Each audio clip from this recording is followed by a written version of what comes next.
Working alright.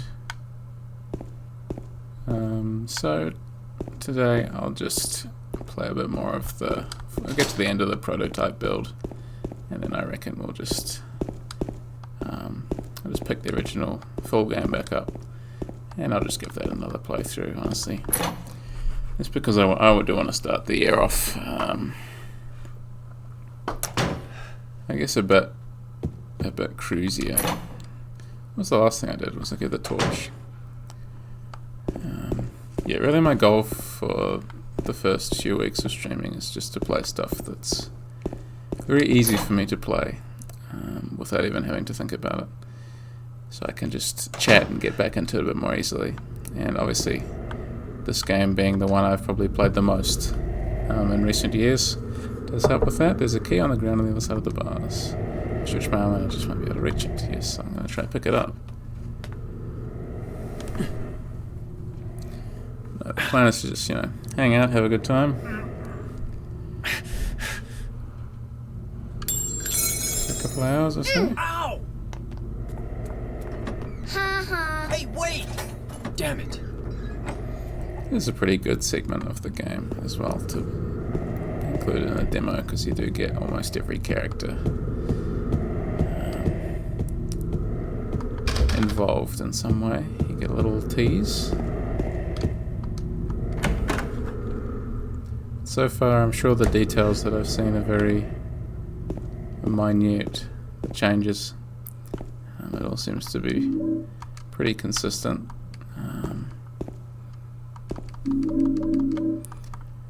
Probably doesn't help that some of the details I might not even think about anymore, such as the puzzle hint in the previous stream.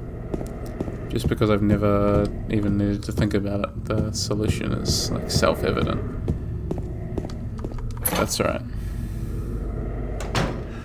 And last time I played Silent Hill 2 on stream, I played a version of the enhanced edition.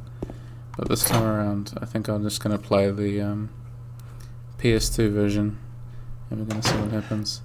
The difference, obviously, the loading screens are different. Normally there's the footprints, but we don't get any of that this time. Cool, still the same triggers. What was that? Some kind of noise north of here. Presumably our friend. Still there. You can't interact with the bars or anything. Nothing to say about that.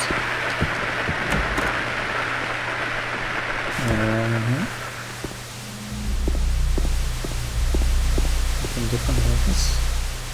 What I'm hoping will be interesting is that immediately after I finish the apartment section, we'll just go back and play it again, and we can maybe see some more obvious details. They've changed. And the key. Yeah, I started playing the remake again, because as I said last time, my plan is to make another video or so. Really just finish talking about Silent Hill 2, because, heaven knows I've spoken about it enough, right? There's obviously still more to talk about, especially because the remake is actually out, and we can stop hypothesizing, as I've done many times before, about the ultimate form the game would take, and what exactly everything would look like, and how these different artistic game design values and principles from the modern day sort of translated to revamp this of all games.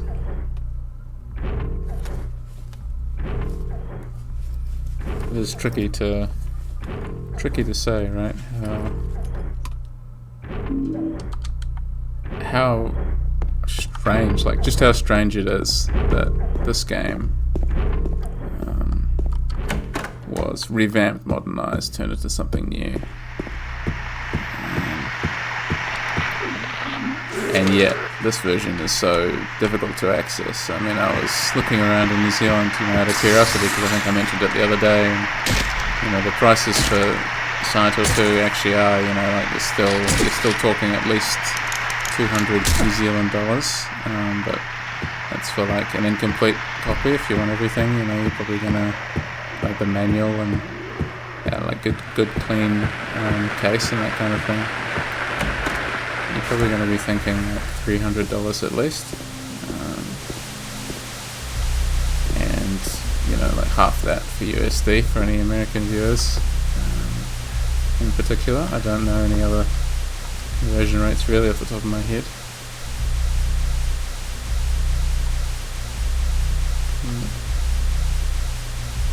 Use the clock key.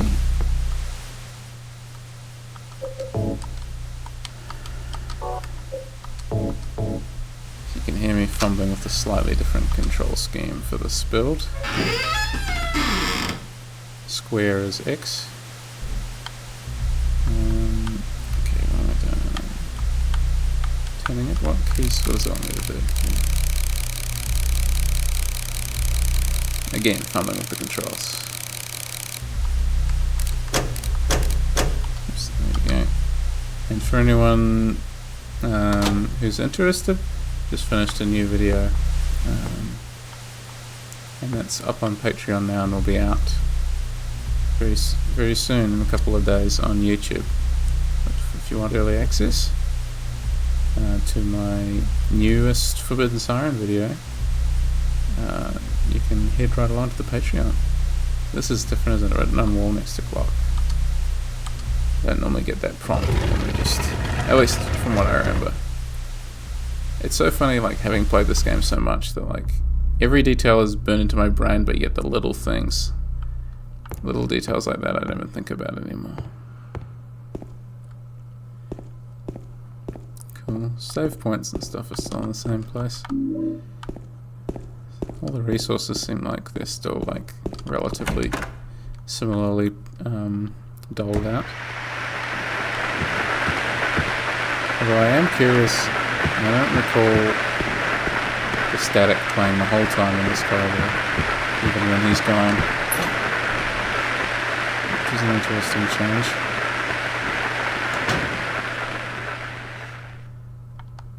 Okay.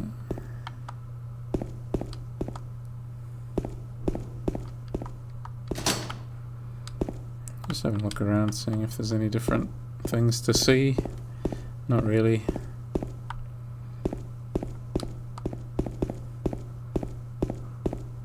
Just the machine struggling.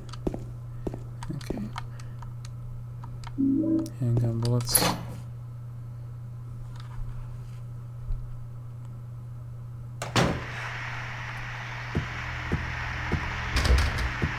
And this one, you know, like, watching other people play it, the moment where the door opens and these do see Pyramid Head, that always comes as a surprise to people. I think it's just so confronting, right? You don't expect it.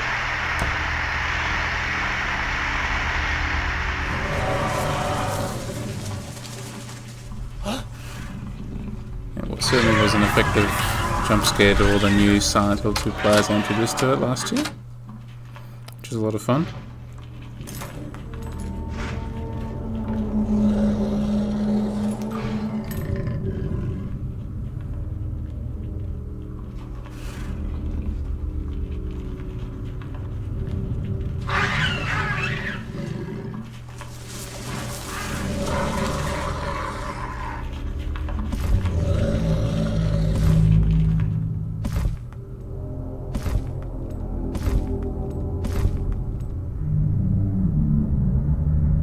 The way they did the scene in the remake was very cool. I definitely feel at some stage this year I have to do the remake on stream. But yeah, they did an excellent job with most of the cutscenes in the remake. And there's some that don't work as well, but again, as I said in the last stream... Shit. Oh, that's new, isn't it? Said in the last stream that there's, you know, for me the expectation was never this game will be better than the original, because it's simply impossible.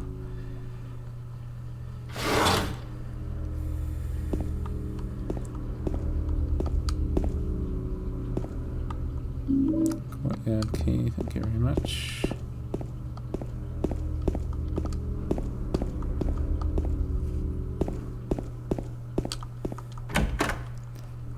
Bit of a wander around.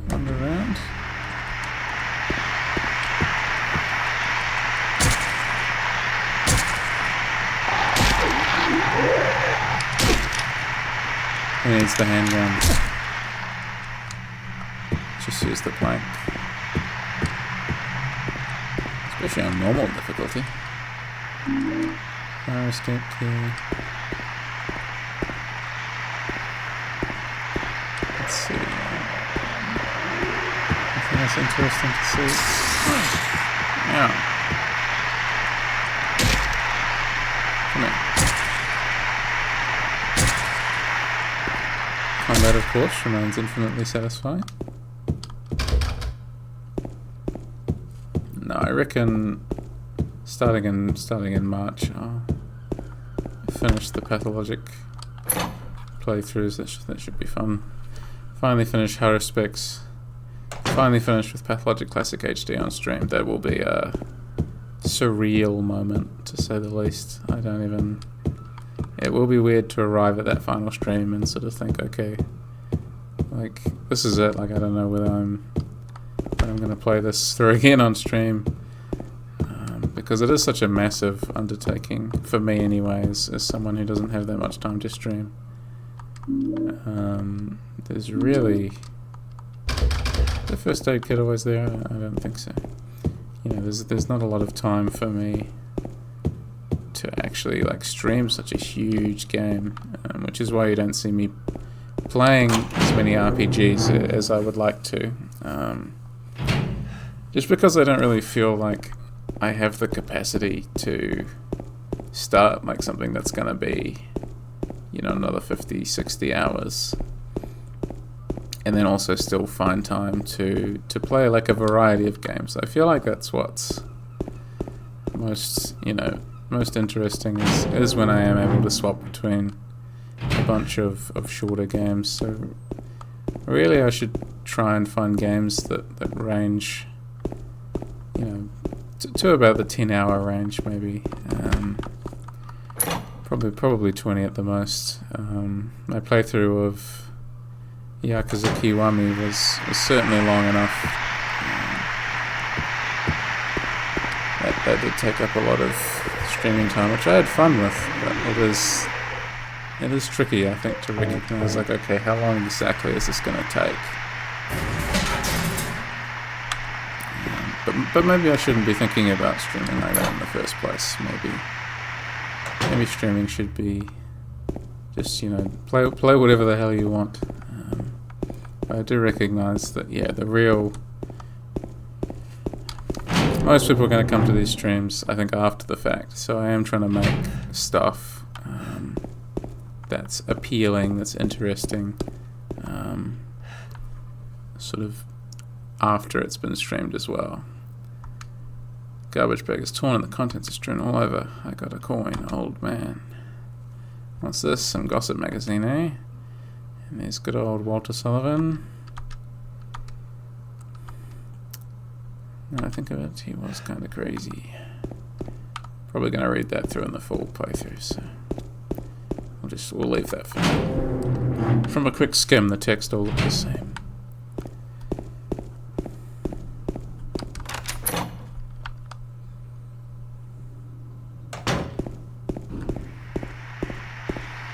But I still feel, you know, like, I still feel very new to the content creator business, I guess. I'm still very much learning a lot of the do's and don'ts and what works really well for me. These kinds of questions.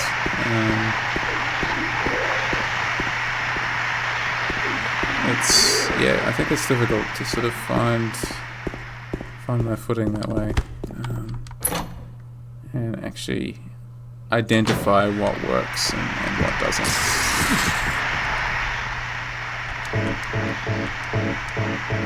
Especially, yeah, like just when over the last couple of years, I just haven't had the capacity. I just really haven't had the capacity, especially in 2024. That was a really brutal year, I think, for my workload, and obviously the channel and the streaming that had to take a serious backseat for my own mental health. So that's why, if you are watching this and you're wondering, oh, why didn't they didn't upload very much last year?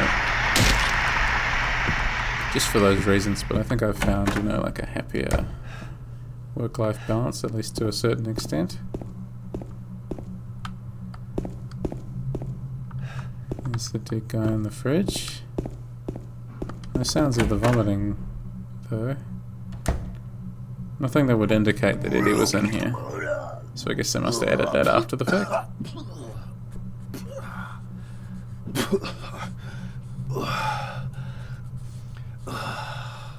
There he is.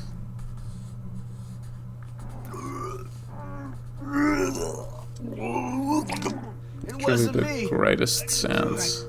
Do what? I didn't do anything. I swear. He was like this when I got here. My name's James. James Sunderland. Oh, Eddie. Eddie. Who's that dead guy in the kitchen? I didn't do it. I swear I didn't kill anybody. You're not friends with that red pyramid thing. Red pyramid thing? I don't know what you're talking about. Honest. But I did see some weird looking monsters. They scared the hell out of me, so I ran in here. Well, I guess this place isn't too safe either.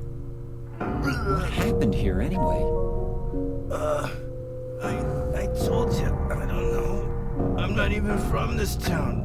I just...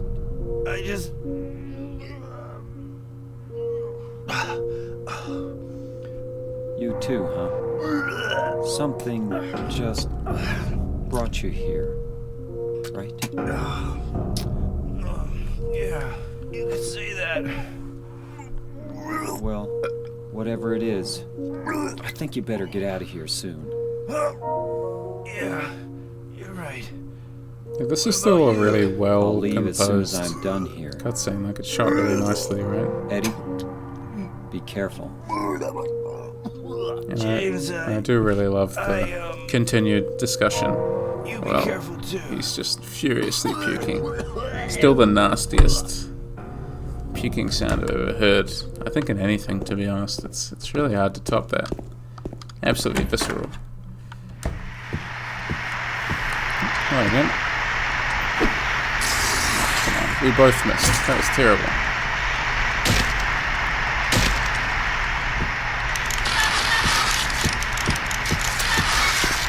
The extermination service. Come on.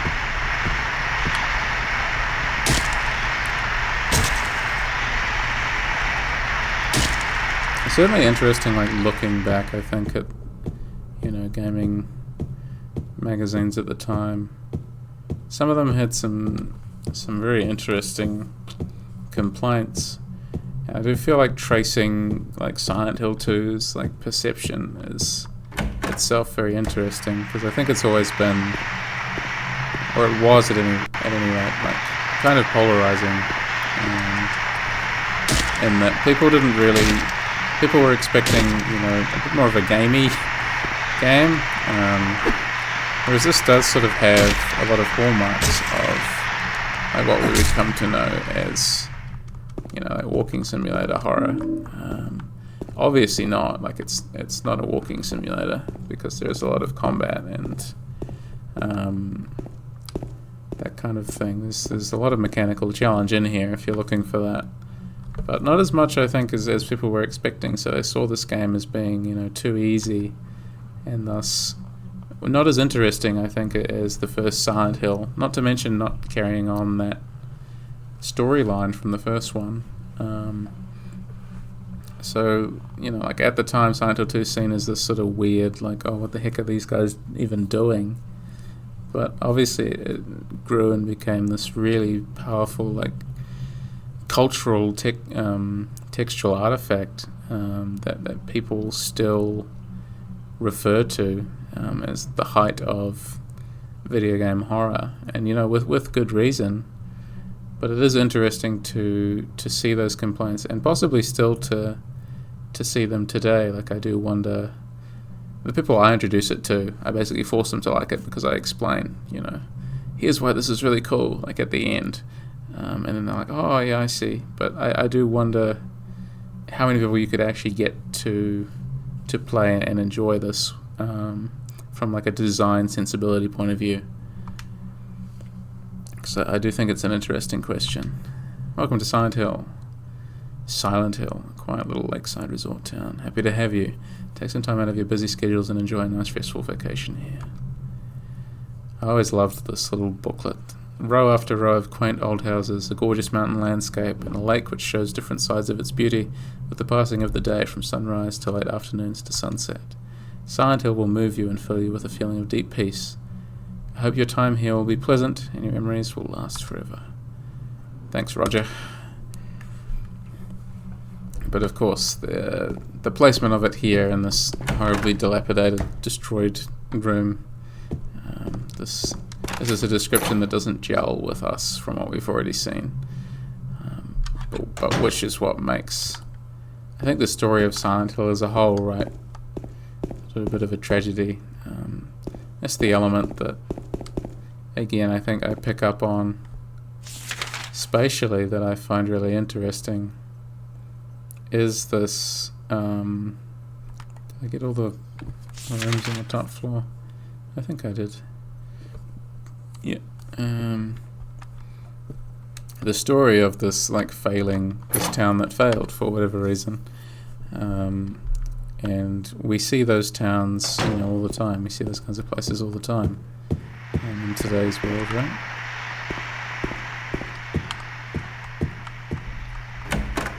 And I do find it really compelling how people attach themselves to Silent Hill, which was the objective in a sense of my big long video on it back in 2023 when I did that 2-hour long video essay. I was trying to think through like how we attach ourselves to all of these really different places across Silent Hill, like how are people actually like interfacing with even the bathroom at the very start, right? Which, like, I found that's a thing I found really stupidly interesting, is in the original game, you take control of James in the bathroom. That's your first bit of gameplay, is learning how to navigate him out of the bathroom, because the assumption is that players might be, uncomfortable with the controls, so they give you a perfectly, totally safe space. There's that song White Noise playing over the top of it, and you have this really lovely, it's essentially a tutorial area, right? And having this tutorial area be set in this dilapidated bathroom with this eerily, like, dissonant, sort of pleasant music, soothing music playing over the top. I find that stuff really compelling. But then when you play the remake, that's not there. You take control of James outside, and while you can still go back into the bathroom, it does give you like a totally different start to the gameplay. This building, by the way, has not passed any safety codes or regulations since I've been in here. This room also contains the music that I almost find the sound effects I find the most difficult to listen to in the whole game. That really horrible whistling wind.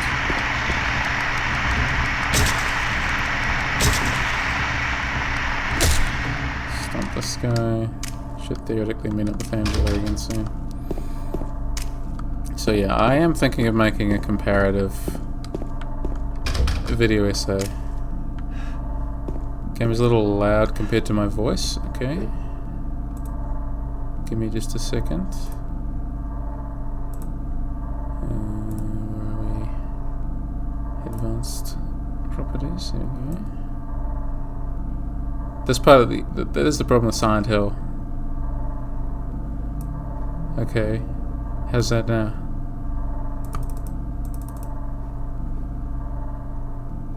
We'll try that. How's that now? This part is like particularly difficult to listen to, right?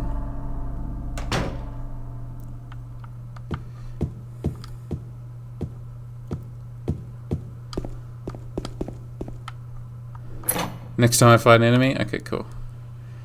I did wonder if that was the issue. There's a bug in here somewhere. Yes, this howling wind as well, it's quite hard to deal with on the sensory level. Ow. Gotcha.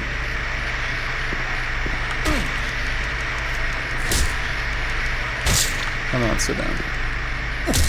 Awesome, thank you.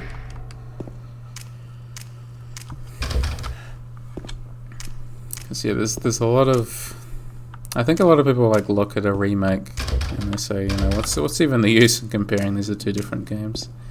I've seen that in a few places, but I feel like there's a lot of fun to be had anyway. It's sort of examining how these two, quite, you know, very very excellent games handle the same thing differently.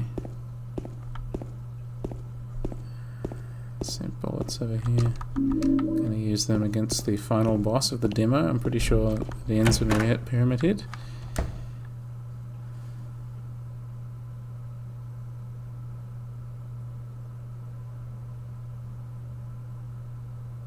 Oh, it's you.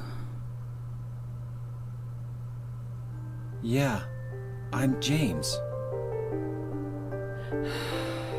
Angela. Angela. Okay. I don't know what you're planning, but there's always another way. Really? But you're the same as me. It's easier just to run. Besides, it's what we deserve. No, I'm not like you. Are you afraid? I'm sorry. Does she live in this apartment building? I don't know. So, all you know is she lived in this town. What did you say?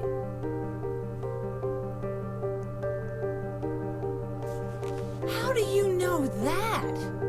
Well, I just figured, 'cause this is where you're looking for her. How else would I know? Did you play the remake, Yeah. Frank Lenzi's? Am I right? I'm so tired.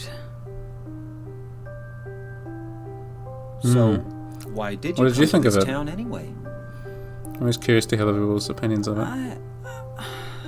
I'm sorry. Did you find the person you're looking for? Not yet. Her name's Mary. She's my wife. I'm sorry. It's okay. Anyway, she's dead. I don't know why I think she's here. She's dead? Don't worry. I'm not crazy. At least, I don't think so. The voice acting again, just... I've got to find my mom. I get why people Should I don't go with you? like it, but I also can't This town's dangerous. abide it when people Now say I know that. what you meant back there in the cemetery. I'll be okay by myself. Besides, I'd just slow you down. What about that? I guess what helps it a lot for me is the music. I've got such a strong connection to the You hold it for me? music. Sure. No problem. If I like to I kept let it- people who would never play the I'm not original sure at least what play I a good might version of do. it. Really flip flop on how good I actually think it was. I think I'm the same. I feel like the trouble is that it's a remake of Silent Hill 2, right? And every time I think of the original, I'm like, okay, this is so much more interesting. I think is the conclusion that I come to, is that the original game was trying and doing things that felt just more like interesting on a textual, gameplay level. Whereas I don't know. Whereas the remake does a lot of things really well, does a lot right, but it feels like, it does. Like, it just feels like a very modern version of Silent Hill 2 from a gameplay level. And combat is like strictly encouraged and emphasized, which is not always a good thing, I don't think.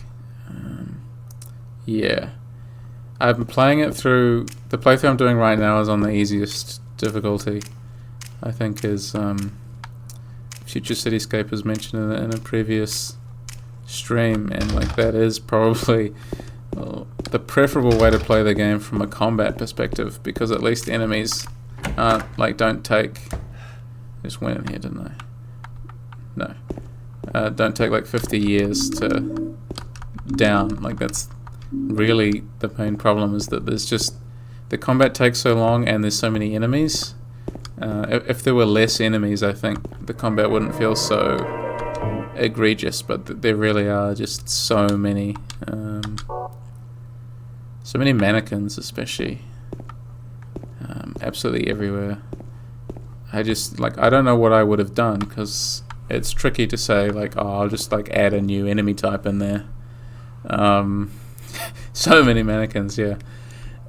Like, can you add in a new enemy type, or is that sort of like undermining the original spirit of the game? But like, from a gameplay perspective, I do think, like, even though the remake does like utilize the mandarins in a really good way, there's just also like, I don't know, there just needed to be something to spice up the gameplay by the very, very end.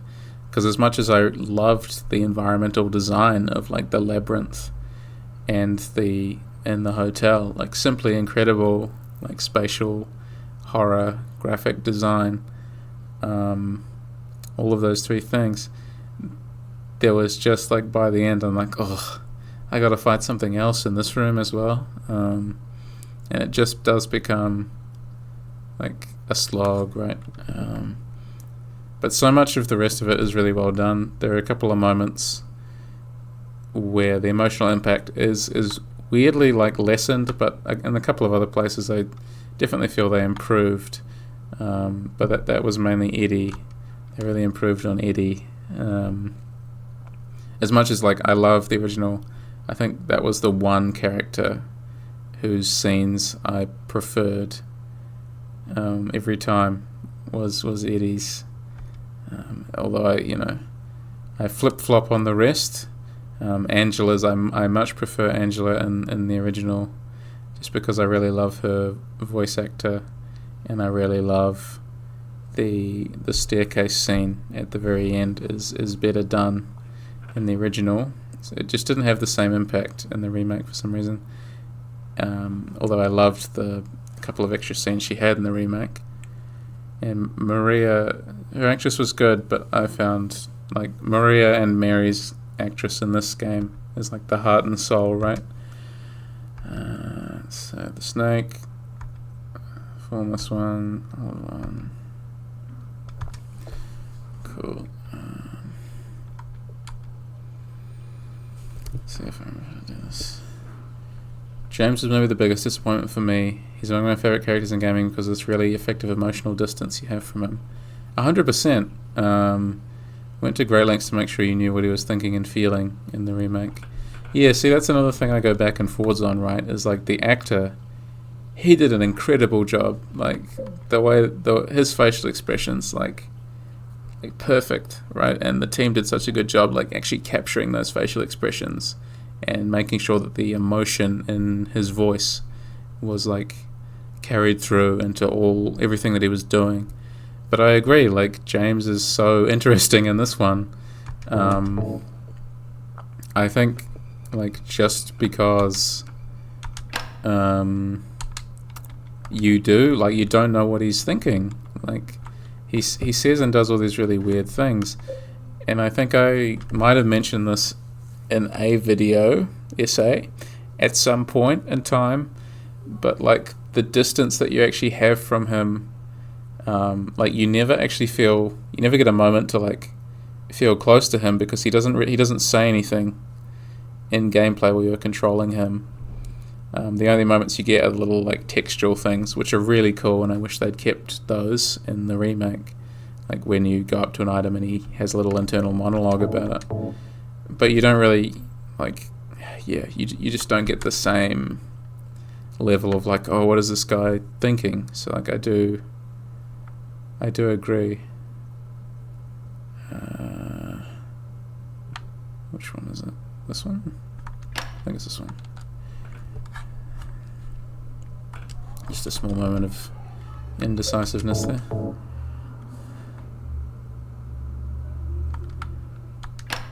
Yeah, it's... Here we go. Cool. It is, yeah, like, it's very strange. Because I feel like almost like in any other horror game, like, all the actors are bringing, like, the perfect energy to the role, and it's, like, great, you know, like, if this was a more traditional story, if this wasn't Silent Hill 2, I would have like no qualms with it. But again, it's the fact that it is Silent Hill 2 and it is James we're talking about, and like that adds just so much baggage to anyone who's played it before, which I feel like that's why, like, it's terrifying, like the amount of pressure that they must have been feeling to actually get this job done and do the game justice. I don't envy them at all, but it is like, how do you adapt James for an audience that is expecting probably, you know, these highly detailed facial animations and all these like modern graphical improvements, which again like look incredible and they tell the story in their own way, but there's something, as I said before, there's something smarter or more compelling about this version of the game. Like the rough edges, right? It's probably trite and overdone, but the rough edges add a lot to the feeling of actually playing Silent Hill. Because, yeah, I don't know. There's so many decisions, as I said, right? Like lightning in a bottle. You're not going to be able to get this stuff back. You're not going to be able to reclaim how you were feeling, or how the game was designed. That was just always going to be impossible. So it feels almost cruel to like critique it, because like again, like I already knew going in that this isn't going to be my thing. In the same way, I prefer the weirdness, the sense of being totally adrift, because in this mode of gameplay we don't really get anything from James. He's a part of us, and then all of a sudden when the cutscenes take over, James says and does like some really weird things, and it's like, are we actually supposed to associate with this guy at all? We're supposed to feel bad for him, right? Is really the prevailing question throughout the game, is this, I think, question of sympathy. Like, who do we actually sympathize with? And I feel like most of the time in the remake, like that question never really comes up. It's always very sad husband energy, right? And like, okay, we have a reason to feel bad for this guy. Okay, so I didn't have to save the bullets at all. Coming soon. That was an exciting taste of the up and coming Silent Hill 2. Give me 1 minute and I'm going to swap over to the actual game. Might as well just give it a go.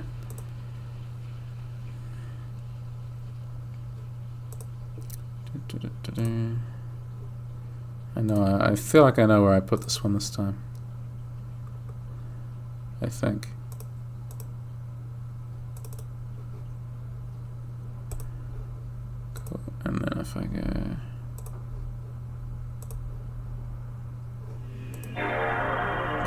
Let me know if there's any issues with the sound here. Again, because who knows what changes in between each and every game I boot up.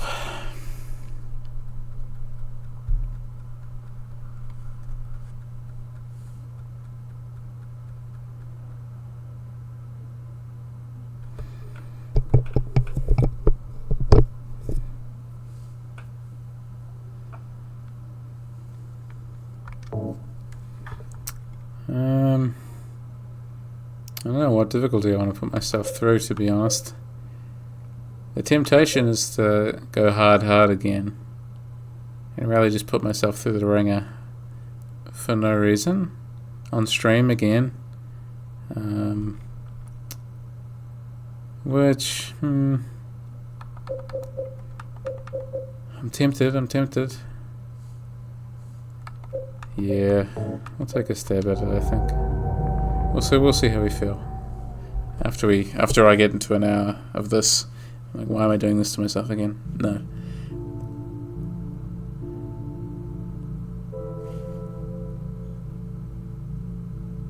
It is to me, I think, like the preferred way to play the game right up until the end. Is there something weird going on with the screen? They wanted to play the hotel reveal as more shocking, so they took out the things that made you distrust James. Makes it ultimately less effective. It is, like, that's the tricky thing, isn't it? It's like, well, maybe I would have loved it, like that would have just been just as effective. Could you really be in this town? But you're right, like, it's hard to not feel like, I'm sort of cheated out of figuring it out for myself, almost, or feeling that, like, is it validation? I don't know if it's like validation, but it is an interesting question, I think, of like how much distance do you actually want to create between the player and James. It's like this emulated version is going to cause me a few graphical glitches and problems, so I apologize for that.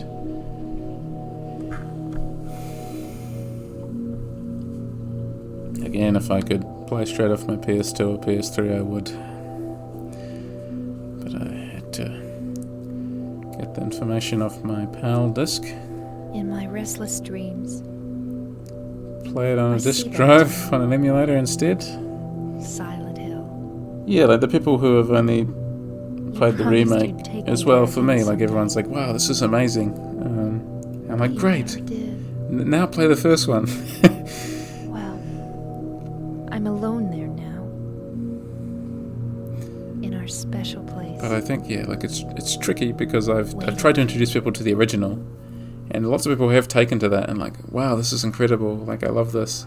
But other people are like, this is like janky and old and I got a frustrating. letter. So it's so hard, right? Name It's on so the hard. envelope said, Mary.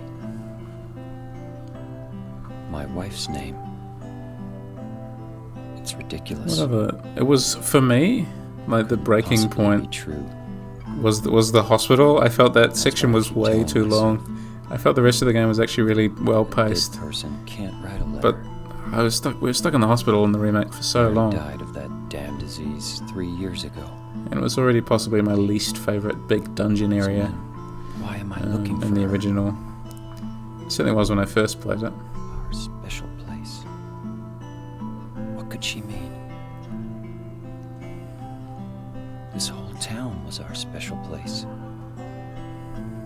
Does she mean the park on the lake? We spent the whole day there. Just the two of us, staring at the water. Could Mary really be there?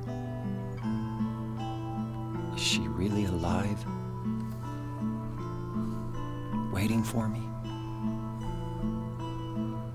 So I just had this like feeling of like it's just kind of sacrilegious to talk over this, you know. It's like it's a very important moment, very solemn moment. You gotta let it have its time. Even though I literally just played through it, both in the remake and in the prototype demo just the other day. But yeah, it's so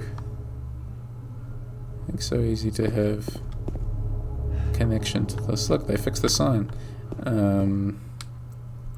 to this game. I feel like most of the time people sort of ask this question of like, is it worth it to play the original?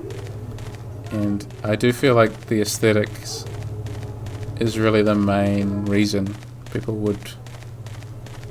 return to the original. Like they see how the game looks, I think, and they find that, I think, more compelling, possibly, than the polish, the incredible polish on the remake, and the fixed camera angles and all this business. But it's really, like, it's such a lost skill for a lot of game players, introducing them to fixed cameras, because like I have tried many times and people are like, ugh. Like it takes them a long time to get used to it, whereas it's still, for me, like something I just totally take for granted, that like I've almost always taken for granted, which is such a funny, it was a funny realization, I think, the first time that I realized, hey, like not everyone is actually still playing these kinds of games, even though like Puppet Combo, like modern remakes and that kind of thing. Just not many people are engaging with those. Or no one that I know, perhaps. None of the victims that I've been targeting with forcing them to play horror games, I suppose. It's interesting anyway, how tastes and gameplay evolves.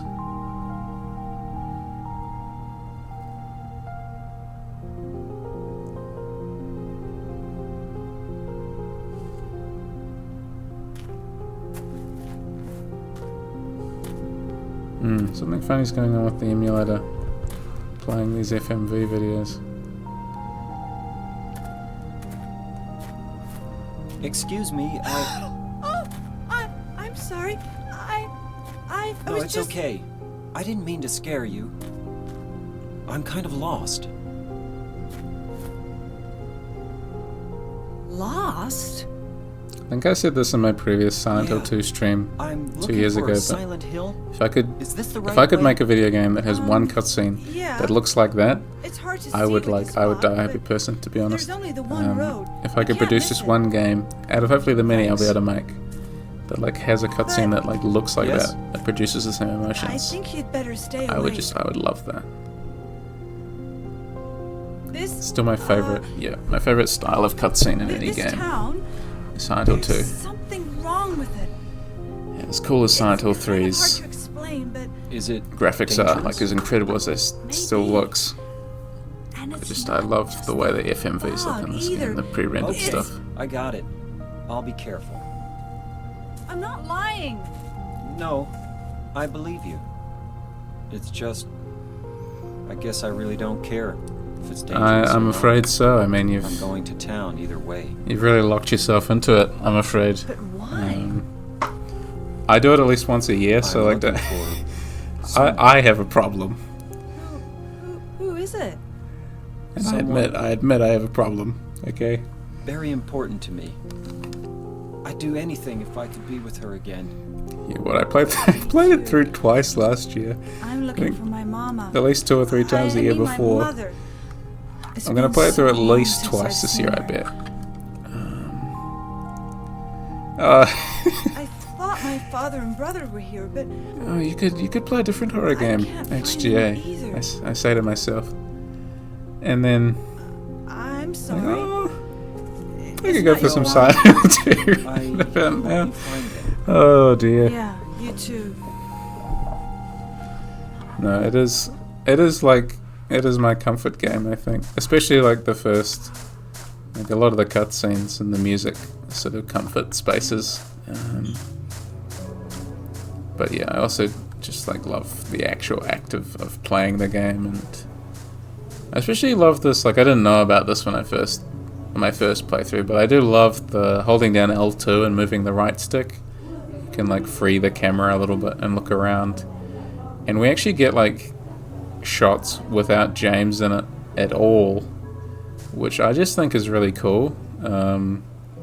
Like it's you sort of decenter James which the remake you don't get from the remake, obviously, because it's third person.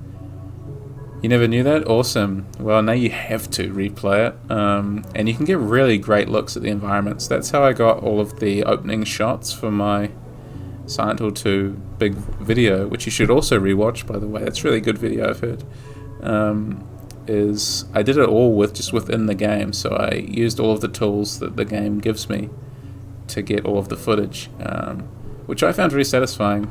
Like, I don't have to mod the game to just get a scene like this. I just have to hold the right stick at the angle that I want, which is, that's the dedication that I have to making great stuff. I just hold my thumb in one angle. Incredible.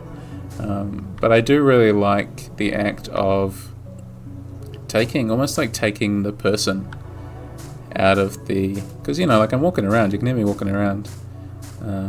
It's just fog, which I like fog, just this really wistful atmosphere. And I've been doing some reading about this thing called the New Weird, which is sort of almost like a genre, I suppose, but this thing that like decenters human experience or destabilizes it, and we're focusing instead on like ecological concerns. And Silent Hill 2 is a really good example of that, I think, just because like everything is like very hostile to the human experience, but also just this fact that like I really do like this, is that you're actually seeing the game world from a totally different perspective.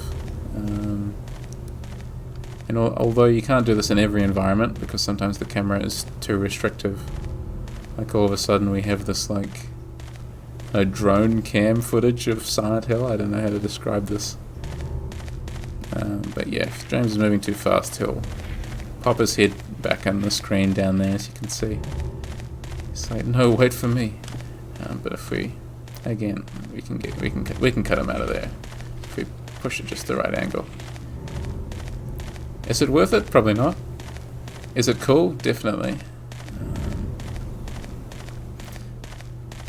So yeah, that was really my big tip to anyone who's never played the game before.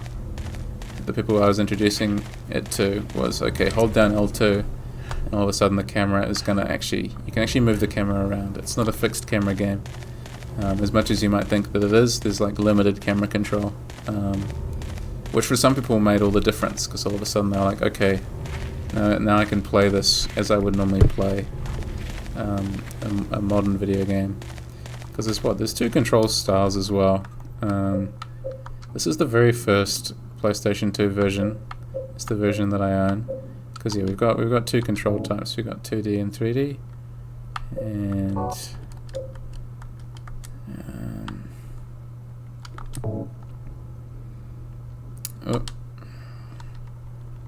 gotta get out of the menu. I'm sorry. Cool. So this is the 2D version, which I think some people find easier to use.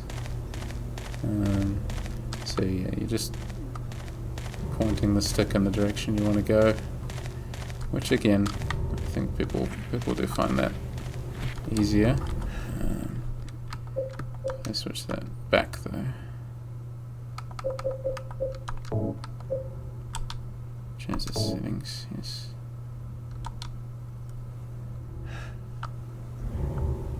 We got the tank controls, which I do prefer myself. I can get things done a bit more easily just because of muscle memory. I say as I run James into a fence every time. Look at him go. I find it interesting to watch speed runs of the game as well, because it's a game that I know like so intimately, but to see people like deconstruct it on a different level to me, just sort of rip out all of the challenge the game has in one sense, and take away all the narrative tension. Obviously the challenges that they introduce are very new, but ones that aren't like necessarily intended by the game designers.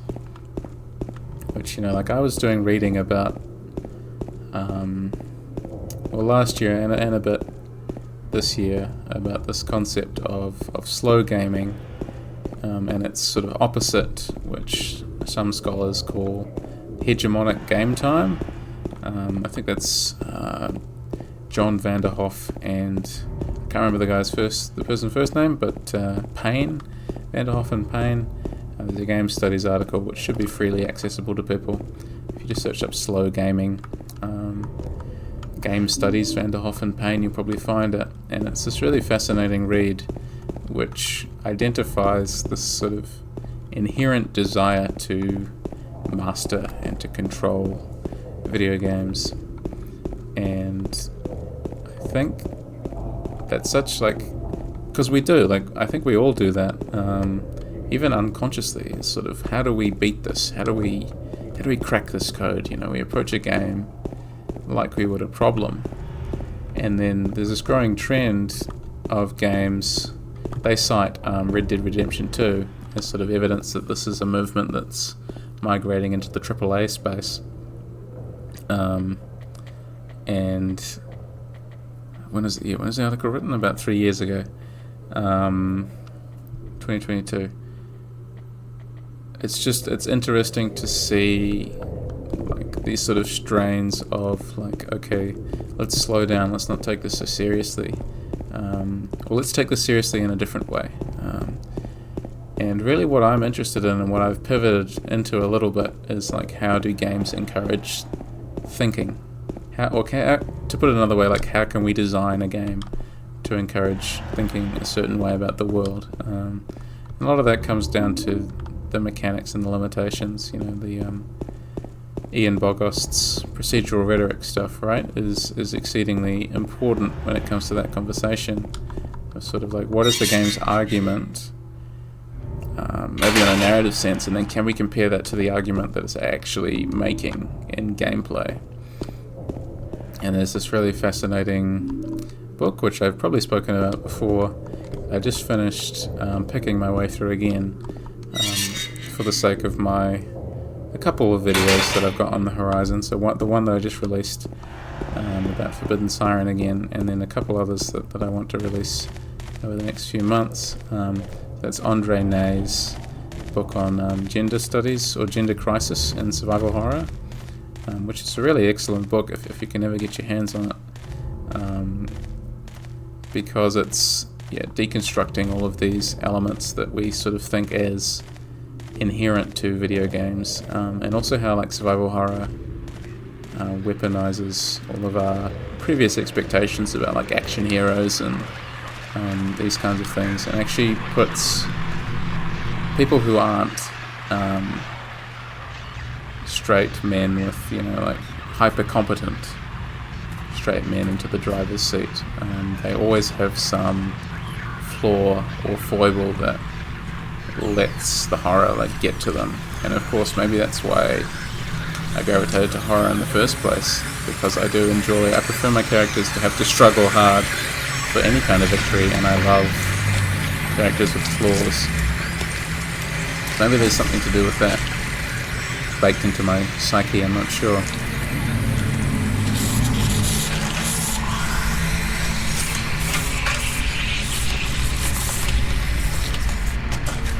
But yeah, there's a lot of really pertinent, really interesting questions out there that I feel we have to. Oops. Come on, James, what are you doing? That we have to answer as players, because I feel like we should be thinking really critically about what we're actually playing and what that's revealing, I think, about ourselves. What the hell is it? It's not human. That's been the takeaway from me from the past couple of years of research that I've done, is that survival horror is the space for self-reflection. Yeah. And what that self-reflection ultimately looks like. This thing broken? We get that from the shape of the game itself. What is the game actually encouraging us to do? And in the case of Silent Hill 2, the original anyway, we're really expected to, combat is not emphasized.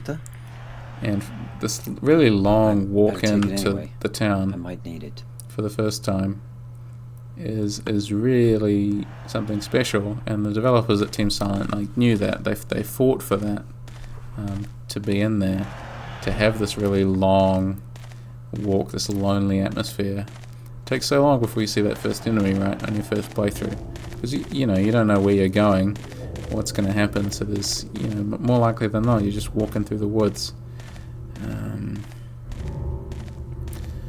Do you have that same pull towards horror and other mediums, where big burly dudes with guns aren't necessarily the norm? I think so, yeah. Horror is both like a really good place to like explore like queerness, I think, but it can also be like a really terrible space if you're watching some kind of like retributive work or something where like no one gets a satisfying ending, and the point of the queerness is to punish it, of course, but like more often than not, like we are getting characters who, you know, are human in like extremely flawed ways, which I really like to see. I find that much more interesting, regardless of what medium it's in. But I think like in games in particular, I don't know, it's hard to say conclusively, but like I am obviously, like, games are my medium of preference, and I just like, I've played so many games where you are like hyper competent. Like as a kid, like I think I was already, you know, like I'd played my fill for the most part, whereas playing as someone who is struggling, I find, yeah, I find more interesting, more relatable. There's more stuff to talk about, which is, yeah, like it's even more interesting, I think, when the hyper competent character is like, or can be your avatar. Like I'm just trying to think of games, you know, like Fallout, say, where you can shape this character totally in your own image and have them, you know, be you and act as a hyper competent version of you. The best role-playing games are the ones where you're actually allowed to make bad decisions, I think, and have flaws like baked into your character. But I do get why people don't enjoy that, because a lot of people are looking for that escape, I guess. But it is, yeah, I don't know. Do you find that's a reason you enjoy horror, or are you sort of drawn to it for different reasons than I am?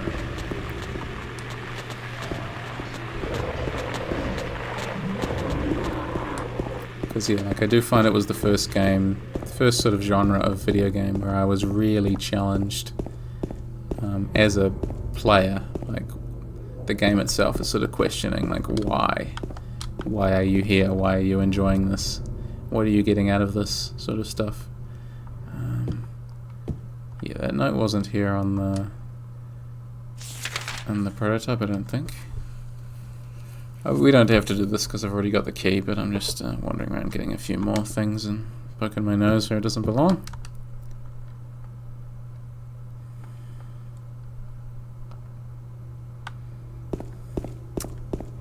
Oh, yes. Yeah. Never made any wrong decisions or anything. Like horror, just to feel something different. Nice. I can respect that too. Can totally respect that. Well, as a flawed human being, regrettably, I come to horror for solidarity. So yeah, it's pretty rough.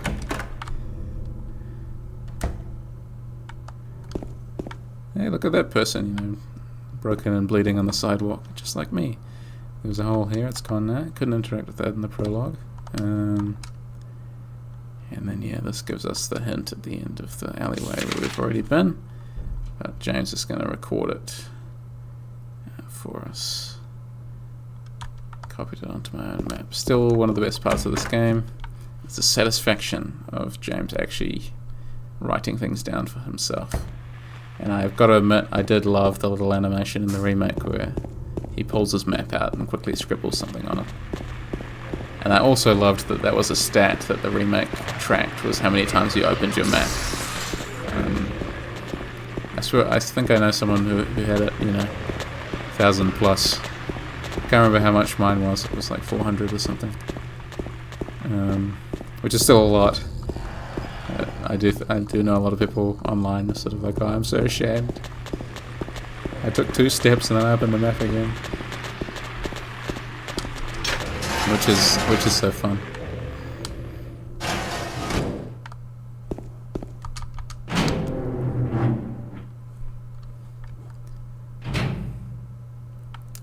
If you were to pretend to be a normal person, say that you have similar reasons, yeah, for liking horror.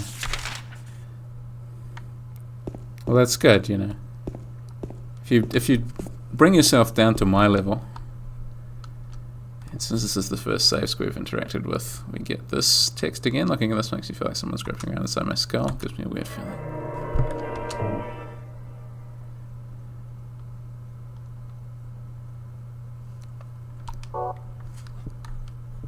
And yeah, unfortunately, now that you're on my level, you have to replay Silent Hill 2 and Pathologic. It's mandated when you're on my level,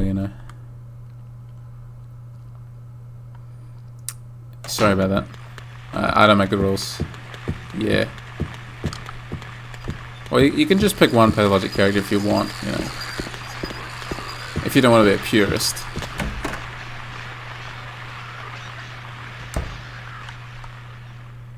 Grab the flashlight. This is all feeling very deja vu. I'm not even gonna bother.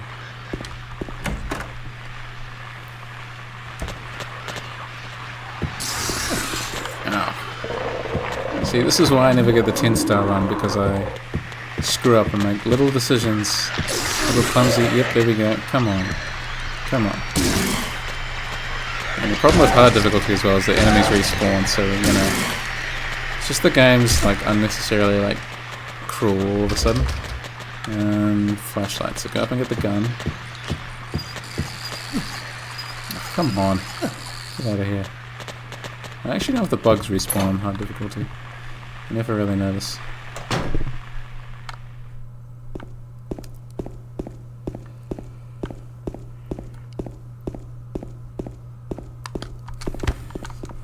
Yeah, I'm trying to think, what videos I still plan on making. Because, yeah, there are 2 scripts that have been done for an obscenely long time that I just need to make. So one of those is the Blood Curse video. I think I posted a poll about the start of the month or the end of last month or something. And I'm going to make that. Hey, wait! Be a nice big long one, I think, to challenge myself again. And then yeah, I'd like to do one that sort of touches on some of the research I've done.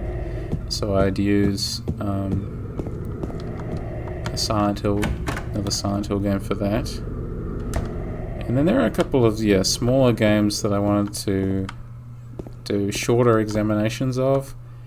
I think the temptation for me still is to hold on to everything and say no, wait until it's really ready, and wait until you've covered all the bases, because I soon found out that even as I was recording stuff, I'm no, I can add to this. There's more I can say here, but that's such a dangerous attitude when it comes to content creation, because then I just never make anything. So really, that's what I'm trying to avoid, is just being paralyzed by the amount that I still have to make, or the amount that I want to add to a script, because I can always come back to stuff later, or remaster the video or what have you. That was pointed out to me the other day. So if I really, really wanted, and I was feeling that bad about it, I'd remake the video. Which I don't know if there's a video I would remake. I guess if there was anything I really wanted to add a lot to, it would be the first Forbidden Siren video. But I'm also still very proud of that one, so I feel like I'd probably just end up leaving stuff, which was also like the impetus for me just being like, no, I'm just going to make stuff, I'm just going to release it when I finish the script. When the script looks done, it's done. And even if someone points out like, oh, why didn't they mention this, or, you know, why didn't they talk about that, I can say, look, at least I made it, alright? It's really my goal, is to become less critical of my own output, because I realized that like it's helpful to a certain extent, but I was doing it too much.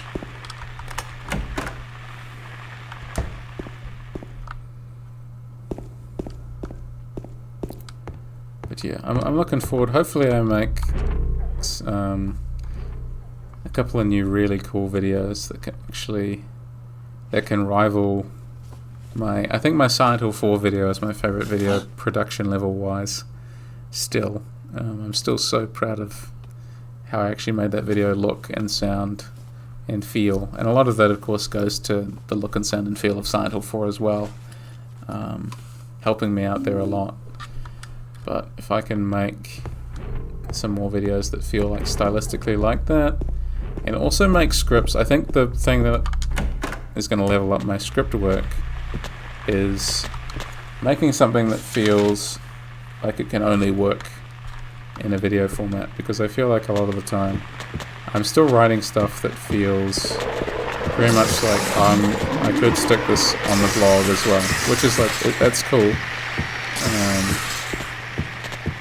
But yeah, there's sort of always this question of like, how can I level up my scripts here? How can I make these more impressive? And I feel like that's the key, but I'm sort of yet to land on any reliable formula for making those, if there is one. Any Mildred Scott. But at least I'm hoping to be able to stream. Hang on. What is it? The hour hand is slightly up from what it was before. I think it's great you have video essays that would also be worth just reading. Yeah, like no, it's definitely not always the case. A lot of the time, I would put down a lot of the video essays I've watched in the past and say, no, I can't. I'm not reading this. This could be improved. So yeah, like, I don't know, like, that's the other thing I'm worried about, is it's like, is that like a core part of my channel's like identity? Like, how do I make something that's like a little bit more accessible and a little bit more sort of YouTubey without like sort of without damaging that, you know, perception? Because I don't want to become like a, you know, let's just churn out like 50 video essays that don't mean anything. I definitely would never ever want to become that. So like, yeah, how do I level that up just a little bit? Exactly. I really never ever want to become background noise slump. Like, you know, background noise culture. Like, I'm happy to be background noise if, you know, you're looking for some like cultured analysis. But yeah, it would really sting, I think, to become like just like, oh, they're the ones who ramble on. Just sort of not really talking about anything of any consequence. Or the videos are sort of very, I don't know, poppy. I don't know what the right word is, to be honest, but I'm sure everyone knows the kinds of videos I'm talking about. I always want my videos to remain intelligent.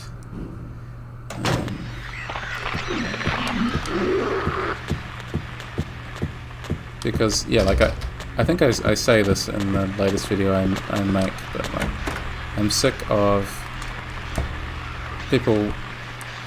It doesn't sound very nice when I put it like this, but I am kind of sick of like the uncritical consumption of so much media. And I kind of want people to even like critically examine what they're consuming, like even passively, which I know is impossible. I know people can't be like have their brain switched on like that 24/7. But if I can just make that difference just for like one person to say, okay, I'm going to think about actually what I'm watching, I'm going to think about what I'm playing, like what am I getting out of this? That's really my goal. But I don't know. Yeah, I don't know. I don't know if that goal is too lofty or not. But I do think it's important that we are more critical, just in general.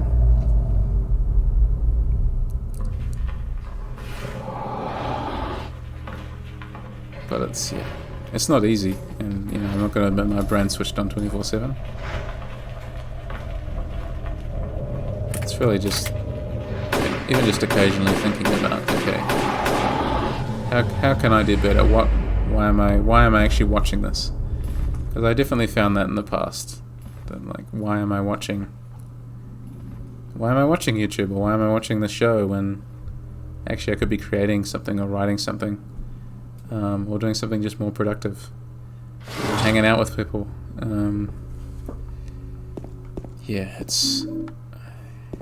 It's an always ongoing struggle, isn't it? Self-improvement. And it's not a thing I would want to like aggressively push on other people, but really just like a suggestion that I want people to be aware of. But actually this is an option, and this might be healthier to stop thinking of videos as background noise.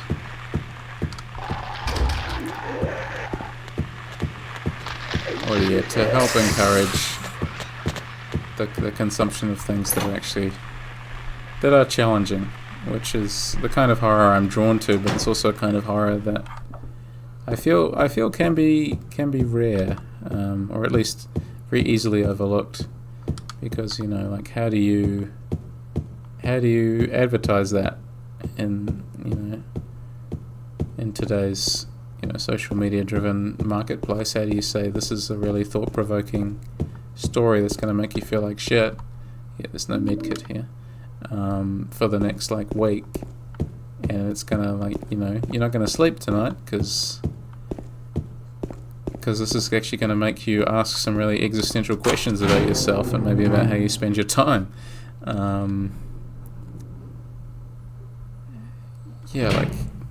How do you advertise that? You don't really, do you?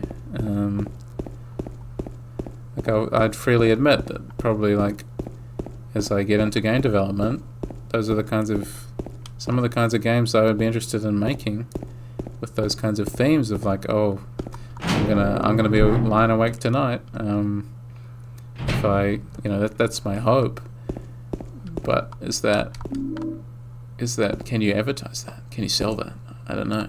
You can sell that to a certain group of people, but it is a very limited market, and maybe that's what this all is a dedicated psyop, so I can get people to adjust to the kinds of games that I'm going to make. I'm going to make them, I'm going to sell them, and I'm going to get filthy rich. Damn it. Why do I spill the plan on live stream? Outrageous. Well, fortunately, Franco Lindsay's a sworn to secrecy, so it's in the terms and conditions of becoming a patron, I think. Let's see.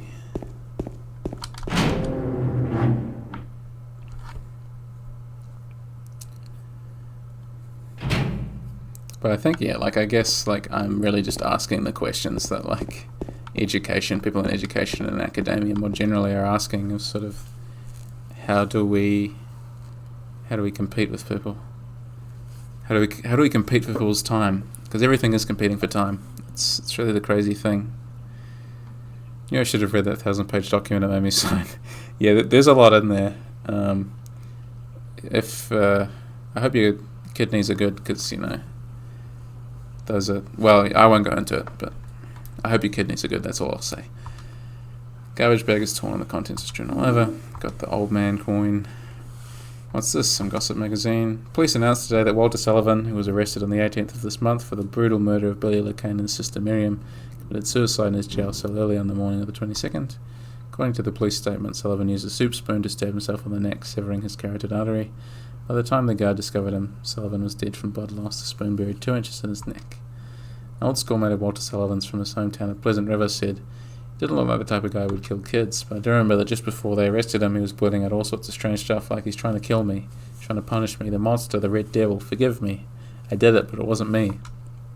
His schoolmate then added, "So now I think of it, he was kind of crazy." Cool. This is all very deja vu, isn't it? Just did all this. Just do it all again.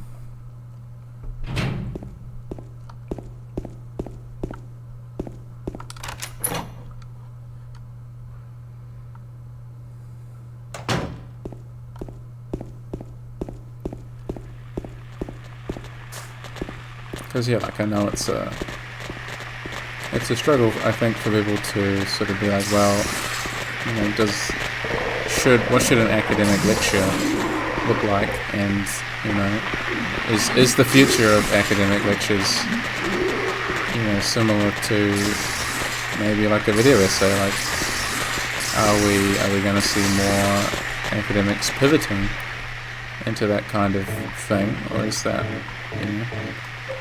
I wonder if I'm on the cutting edge of something here, or whether I'm just going to remain an outlier, an academic who happens to run a YouTube channel in their spare time.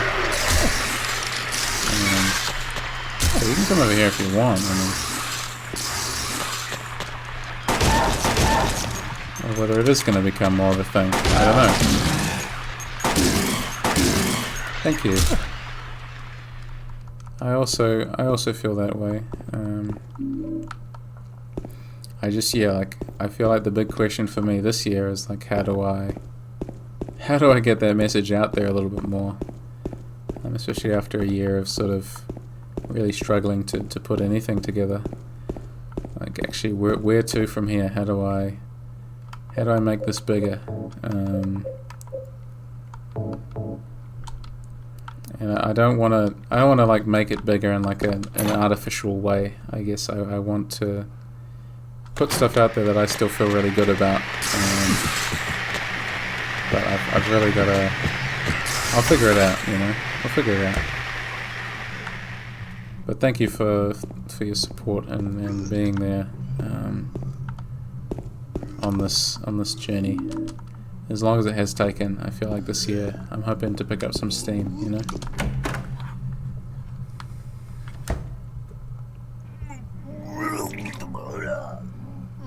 Will I subject everyone to this again in the same stream archive? I don't know. It's just so good.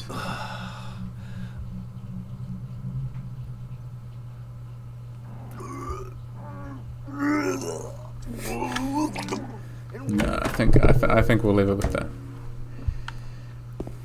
We don't need to listen to him vomiting again. We just need to get out of the apartments. Excuse me.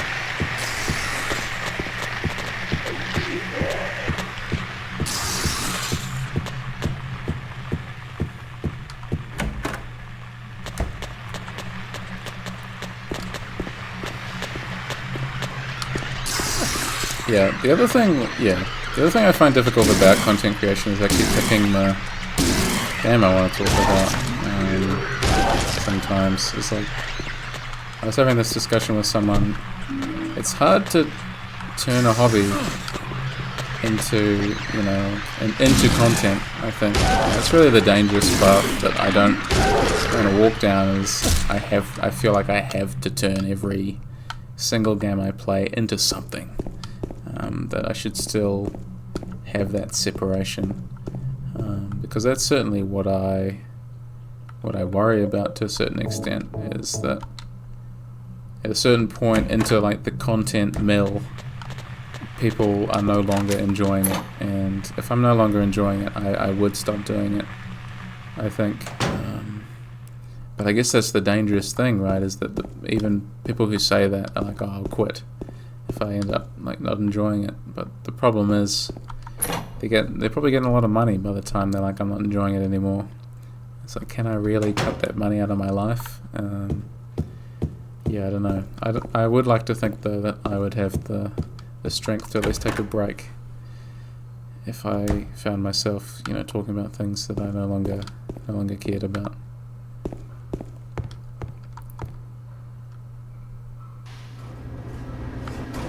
But yes, what else was I was gonna make a video on Doki Doki Literature Club, because I thought that was cool, and there's some things that I'd like to say about that game. Which, you know, like everyone recommended to me at one point. But I feel like I'm hoping I can say some interesting things about a game that, yeah, was recommended to me like a bunch of times, and I just didn't play because it didn't quite look like my thing, and then I finally was just like, hey, I'll try this. It's been in my library for who knows how long. Yeah, I was like, okay, I can see why this is popular actually. But I wanted to try and take an angle on it. That was probably that's a bit different, hopefully. Again, I still haven't updated the fire escape, fire regulations. So yeah, so Silent Hill. There's a couple of pathologic videos I want to make this year. I want to make one on Doki Doki Literature Club. There was something else. I mean, yeah, maybe 2 Silent Hill videos, Blood Curse, these pathologic videos that are a bit shorter. Yes, we'll go stick our hand in the toilet. Looks lovely. There's something else as well. It slips my mind now, but there's always ideas bubbling, like, suffice to say. Let me just write this down.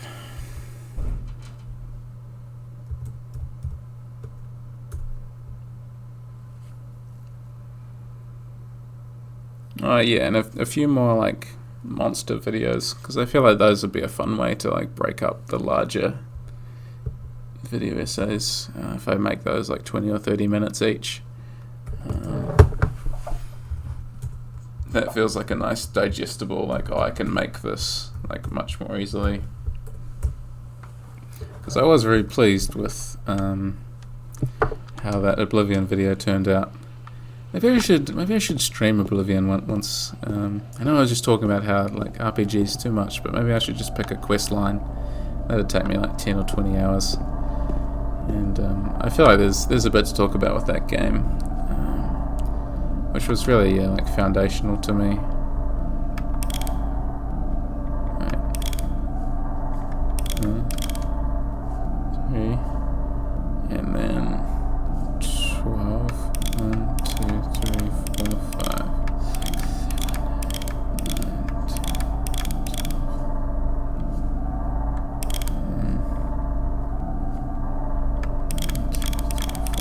6, 7,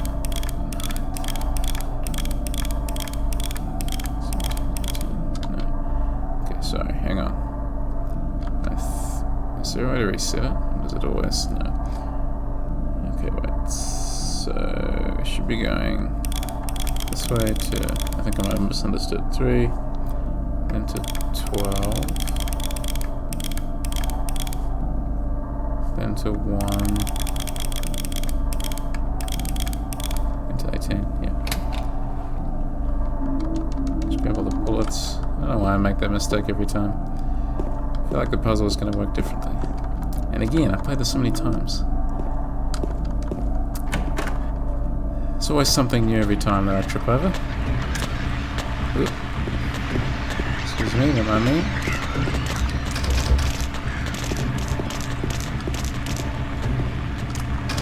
The one good thing about hard difficulty is that, yeah, like it actually does make you want to avoid the monsters, rather than just like, oh yeah, I can take them on. I can take each and every one of these guys on.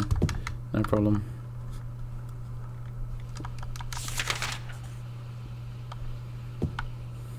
But it is weird to think back, actually, the last time I streamed this was so long ago.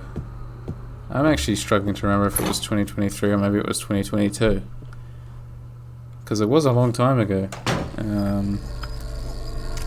that I did that sort of... That was my longest stream at the time. I think it was 4 or 5 hours, and I did that sort of late into the evening. And the closest I think I've come to that so far, again, is with Silent Hill 3, where I played the whole game through in that 5-hour sitting. One sitting, didn't stand up, do anything else. Which was a very healthy decision. I can tell you that, yep. Everyone was saying they're being healthy. They're making the right decisions. But yeah, I guess I've streamed Pathologic for quite some time now. Thank you, Speed00, I really appreciate that. Thank you for joining me on this bizarre analytical journey of mine. I really appreciate it. That's made my day, that has. Thank you. And we'll just have this conversation again with Angela. I can never bring myself to skip the Angela cutscenes because they're my favourite. You notice though that the prototype one, the music cuts in after the video, which I find interesting. Although it looks like it's loading. Unless we've had a full crash, but I think it's just loading, right? Yeah, just loading. I love that. Oh, it's you. Yeah, I'm James. Angela. Angela, okay. I don't know what you're planning, but there's always another way. Really? But you're the same as me. It's easier just to run. Besides, it's what we deserve. No, I'm not like you. Are you afraid? I'm sorry. It's okay. Did you find your mother? Not yet. She's not anywhere. Did she live in this apartment building? I don't know. So, all you know is she lived in this town. What did you say? Love this moment where you see both Angelas there sitting How up. do you know that? Well, I just figured, 'cause this is where you're looking for her. Yeah, all the shots in How this else game would are I so know? well done. Yeah. Am I right? And I love it's I'm such a small so thing, but like tired. the texture of the cracked wallpaper there So, and the why did really you come to this town moldy, anyway? nasty carpet. I mean, these are things that are very familiar to me. I'm sorry.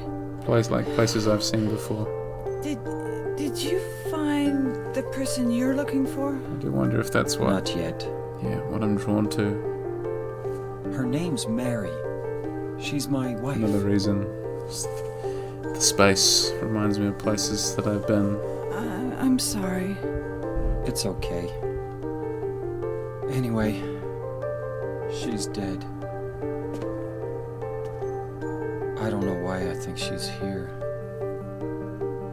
She's dead? Don't worry. I'm not crazy. At least, I don't think so. I've got to find my mama. Should I go with you? This town's dangerous. Now I know what you meant back there in the cemetery. I'll be okay by myself. Besides, I'd just slow you down. What about that? Will you hold it for me? Sure. No problem. If I kept it. I'm not sure what I might do.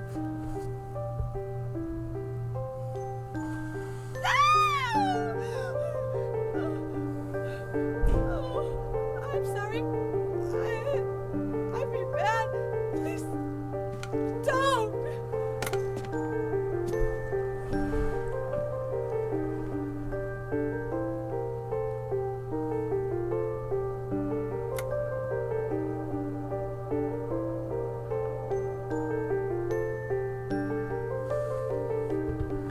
I do prefer on the full version how the music just keeps on going.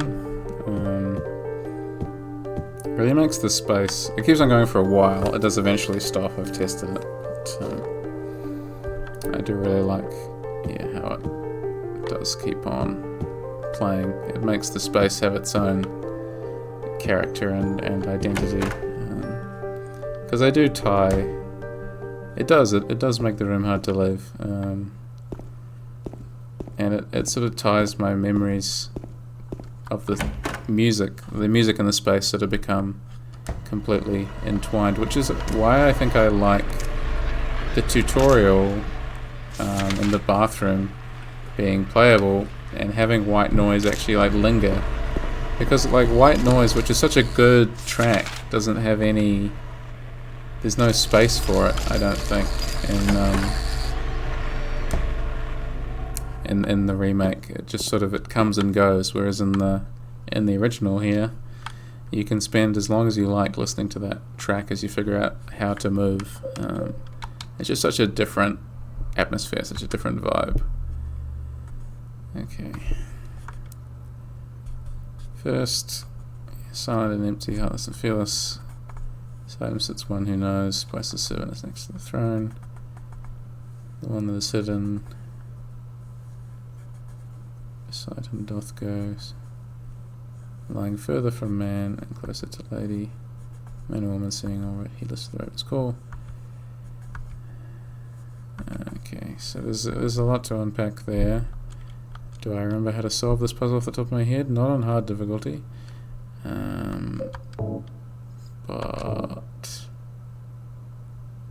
I'm trying to remember. Is it that? Then was it further from man, closer to lady?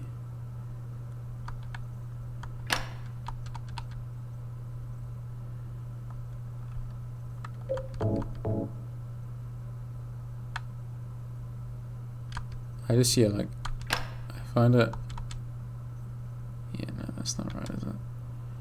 I find it just so, like, fascinating how much I end up imprinting on, like, video game spaces and video game levels. Like, what actually makes them interesting and compelling, and, why do I like these things? And I feel like I've been asking myself these questions since I was, like, very young. But really, only over the last 3 or 4 years have I actually had the language, I think, to start to deal with these kinds of questions of, like, why do I like this, like, painting of this desk, and why does that really appeal to me? Why do I like the details of, like, the mold on the walls and these kinds of things? I feel like there's one space in particular that, like, sparks my memory of this sort of beaten up old barn that I'd been in a few times when I was a kid, and just inside, paint was, like, peeling off the walls and that kind of thing. And, like, even when I was young, I think I was interested in the idea of aging, I guess. Like, it's something that's so fascinating, and the way that games, like, try to simulate aging is itself really interesting, because obviously a lot of games, like, you only see the apartment looking like this in the original Silent Hill. This is the only way that it looks in Silent Hill 2. But nonetheless, I think players still imagine, like, what did this place used to look like? And it's the same impulse that's present in again Fallout, where people are like, what must this place have looked like before the bombs dropped and, you know, everything went to hell? And there's always this, like, what did it used to be? And what will it look like in the future? I just think it sparks our imagination in ways that we don't recognize, or we don't follow through, like right at the start, when we're playing it. But then all of a sudden, for me anyway, it's triggering something in my brain later on, and saying, okay, like I really vividly picture the space when someone describes something to me. It's a video game space that appears when they say, oh, my house is blah blah blah blah blah, and, you know, they're describing a place in the actual world, and nonetheless, like, a touchstone for me can be this digital space. And it's incredible that our minds work in the same way, right? Like, where it doesn't matter whether it's digital or actual, we're relating to it in very, very similar ways. Even if physically speaking our bodies aren't there, we're still, like, physically navigating the space with a controller. Or, you know, if we are in VR, maybe we are navigating it in physical space. And then it gets even more sort of fraught. Like, is there a functional difference? And, you know, like, I'm not an empirical evidence or, like, qualitative evidence kind of person. Like, I don't have the skills necessarily to, like, log all of this stuff, like, psychologically and scientifically and conclusively. But maybe that's something that I'd like to try, is sort of how do people actually absorb these spaces, right? And does it differ from real life? It all feels very subjective, which I think would be the problem. Like, how do you judge that? How do you gauge that? But that's the kind of thing that I am interested in, right? Okay, so first, there's nothing. So there's nothing in the first slot. Beside him sits one who knows. The place of the servant is next to the throne. Dozens of feet, yet not a single toe. The one that is hidden beside him doth go. So maybe the one that is hidden is the man, or the one that's beside, the one that knows is the man, and then there's a blank spot. Snake lady. Man and woman seeing all, heedless to the raven's call. Silent and hidden the two may be. So there's, two empty slots, obviously. Return them to whence they would be, and blessing shall descend upon thee. Speak thus with the North Star behind me. The birth of the sun is the start of the story.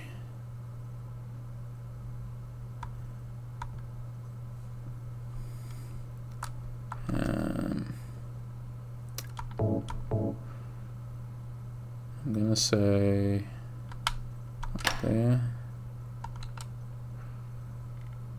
and then I'm gonna say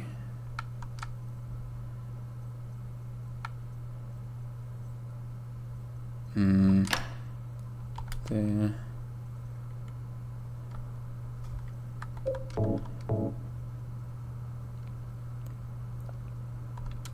And there? No. Be trapped for hours.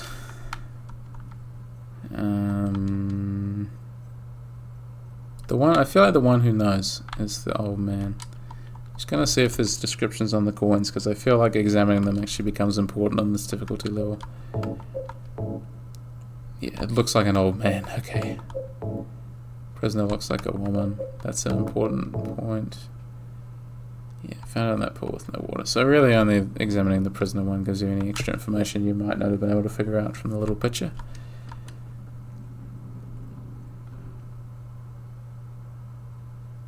Yeah, beside him sits one who knows.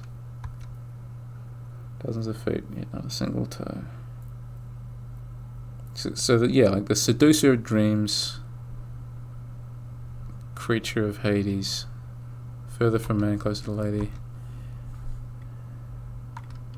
Yeah, okay. I feel like, hang on. Okay. I said this last time, didn't I? I feel like I know where they will go.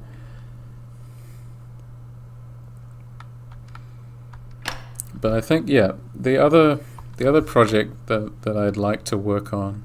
So I got those pathologic character analysis videos going on, but I've talked about doing like a pathologic spatial analysis, and I think that's something that I finally feel ready to tackle. And the reason I was kind of afraid of doing it, because again, like, it's a language, like, knowledge issue, because those are the spaces that I'm so attached to. There we go. In video games, like, it's hard to describe just how important those spaces are, right? So that's a goal as well. And I was thinking of doing, maybe, I don't know, sound off on this if you can, if you like, but I would like to basically have 3 videos that sort of deal with pathologic spaces, and be part of like a sort of a mini series. But I divide it up into districts. I feel like I've been brainstorming this for a little while now, and I feel like that's the conclusion I've come to. Is that, like, that's the best way to do it without making myself, I think, freak out at the sheer volume of places that I'd want to look at. Because I try to look at every, like, important building, and maybe even, you know, we'll have a look at the designs of a couple of the generic ones. That's another video I'd like to make. So much stuff I want to make. Cool. That's what I was hoping the response would be. But it's really just, yeah, like finding. Oh, there was no whispering in the prototype either, was there? Didn't hear that. This room, you're probably too quiet to hear, but there is whispering in this room. Save it. See if we can beat Pyramid Head. Because yeah, there's a lot of really, I think, great stuff to talk about if you want to really go deep into it. And I figured, you know, like, I've already gone deep into a number of the characters, so why not finally examine the spaces, and in so doing I can probably use them as well as videos to end up analysing the various ideologies present in the game. This is where James's reaction really makes sense, you know, like, I gotta admit, I understand him here, I really align with him here.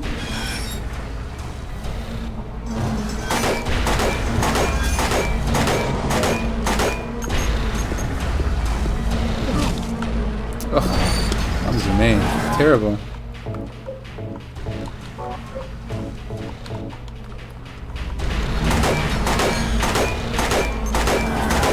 Still not good enough for a 10-star run, definitely. I'm very rusty anyway. I used to be really good at this boss fight.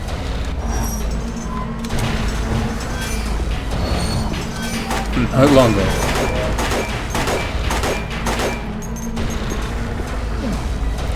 It is important to. He does get pretty hard to dodge if you're not shooting him, and shooting him also makes the battle go by faster. Certain threshold of damage really does help. And if that hit connects, you die, no matter how much health you have. No, whoa, whoa, whoa.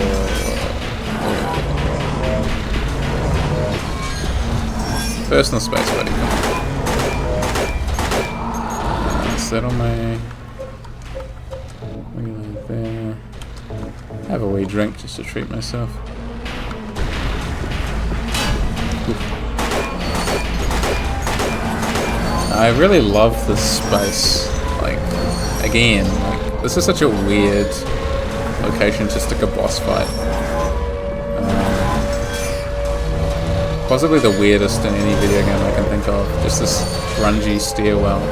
It's a really weird shape. The only thing you do is run from corner to corner. And I don't want to claim it's like an amazing boss fight or anything. It's just weird. Like, it's just interesting. this is the location of like the first boss fight with this really iconic creature, and it's just done here, and it still works so effectively. People still love it. It's really very cool. Okay.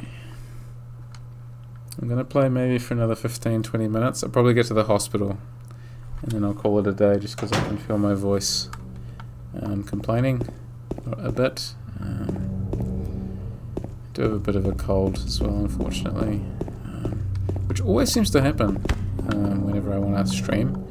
But it's not just the cold. I can definitely feel like, oh, I'm running out of steam. So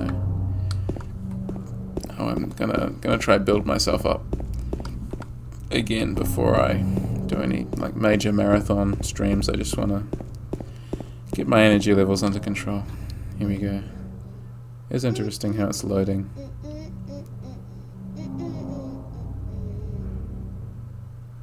You! It was you, wasn't it?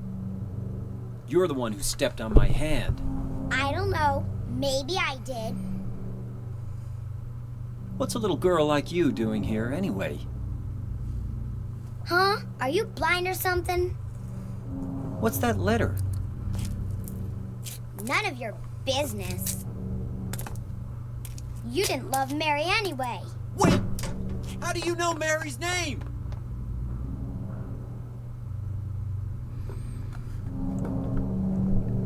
I never understand people who don't like Laura. Some people just seem very averse to like annoying, vaguely annoying child characters, but I feel like Laura is actually really well written. She's a very good character, I think. It's a shame people, especially back in the day, I think, didn't really like her. Although I think I prefer her presentation mostly in this game. There's this lovely scene in the remake, and her scene in the hotel in the remake I thought was really well done. But I think I prefer her in all the other scenes in the original. Mary, are you here?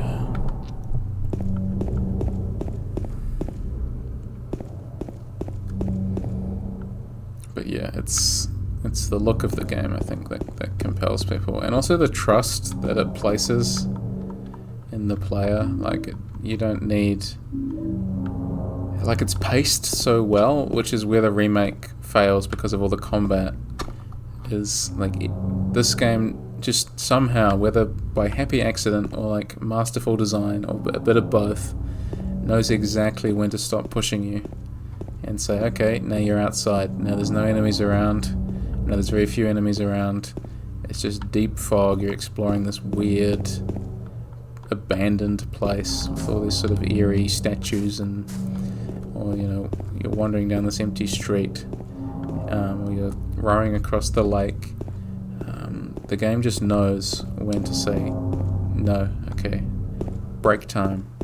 Whereas you're trapped in the other world for so long in the remake, I think you lose that sense of pacing, especially because you're not getting any more or any extra like character moments for the most part.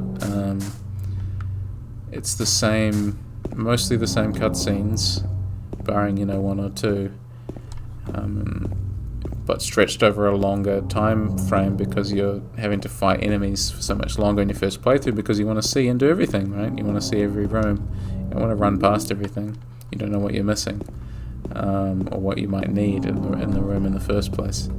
So it is such a difficult question of game design, and of course the remake puts this meeting with Maria, the character we're about to meet, out on this sort of jetty, which is a much more dramatic place for a meeting, and you do get, it is cool, but I also kind of like, again, just the simplicity of this place. Like, there's nothing there's nothing at all like fancy about it, and just the simplicity of the meeting just taking place along this iron, sort of ugly iron railing, that works for me, speaking personally. But then again, like, I think I am just kind of crazy. Mary? This is the one smile we're going to see James give in this whole game. No, you're not. Do I look like your girlfriend?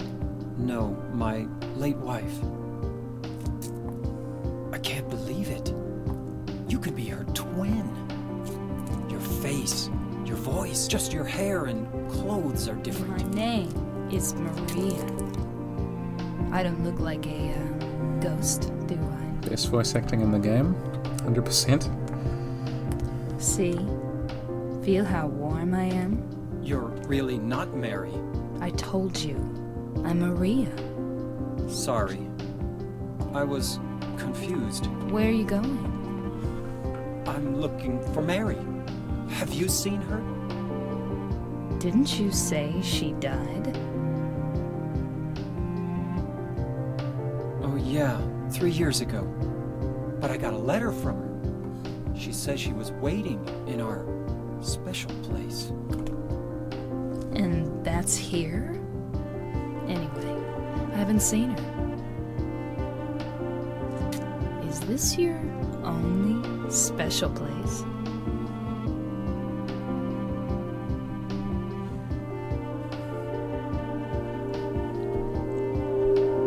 This random little flicker of memory there is cool. Well, there's the hotel too, I guess.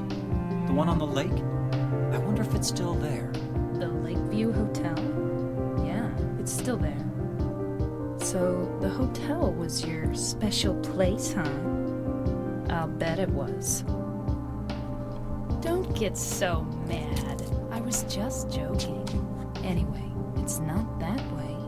It's this way.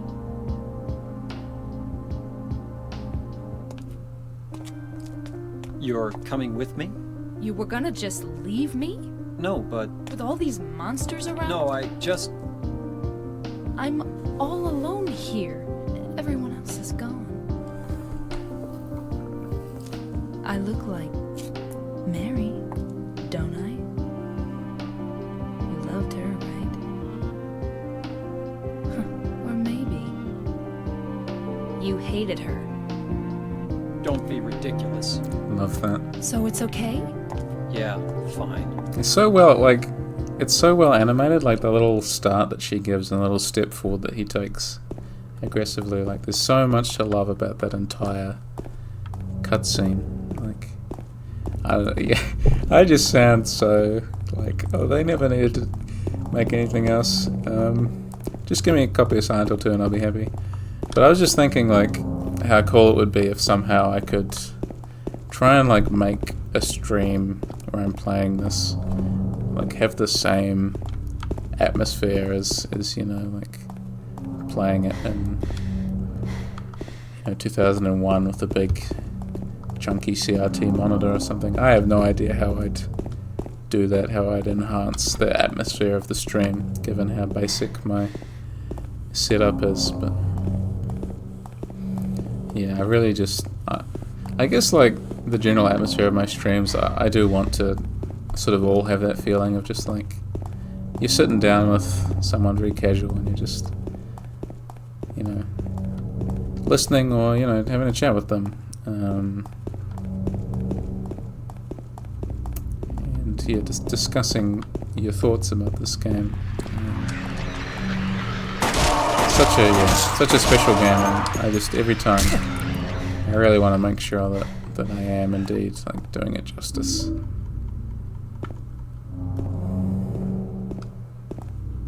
Because it is, like, I do feel like the weight of, even if, tens of thousands of people have, or hundreds of thousands even maybe, have played and recorded this on YouTube, like,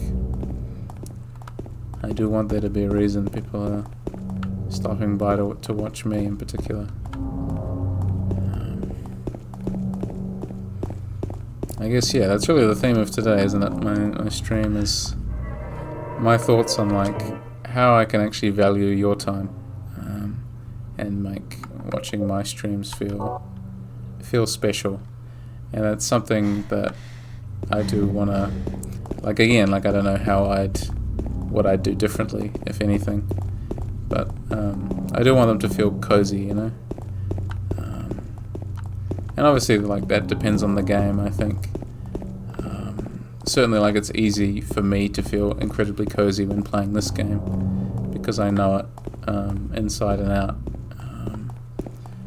practically.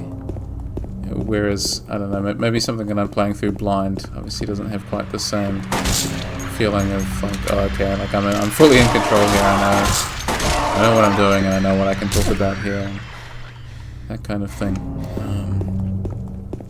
But I hope that's entertaining in its own right as well.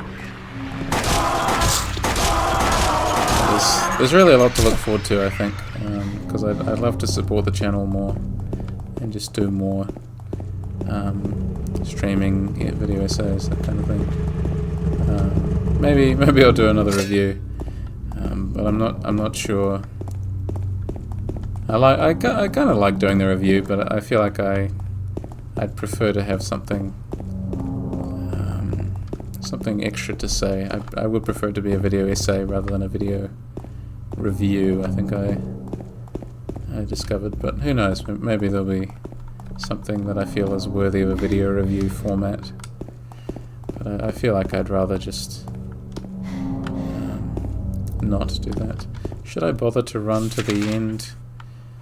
Why not? We can see the flying people, flying mannequins. I think I highlighted this in the video essay again, which I would really love if people watched. If you are watching this and you haven't watched it before, haven't watched the video essay before. But these billboards, like, again, just things that, like, unless you stopped and looked at them, like, why did they even bother texturing some of them? Can we just stomp on them? No. Maria, look out. Oh my god. She doesn't really have any self-preservation instincts, is the problem. I probably shouldn't have taken her down this way, but that little animation is far too fun not to see play out. We might as well get a few more enemy kills for our stats listings at the end. But yeah. Your ad.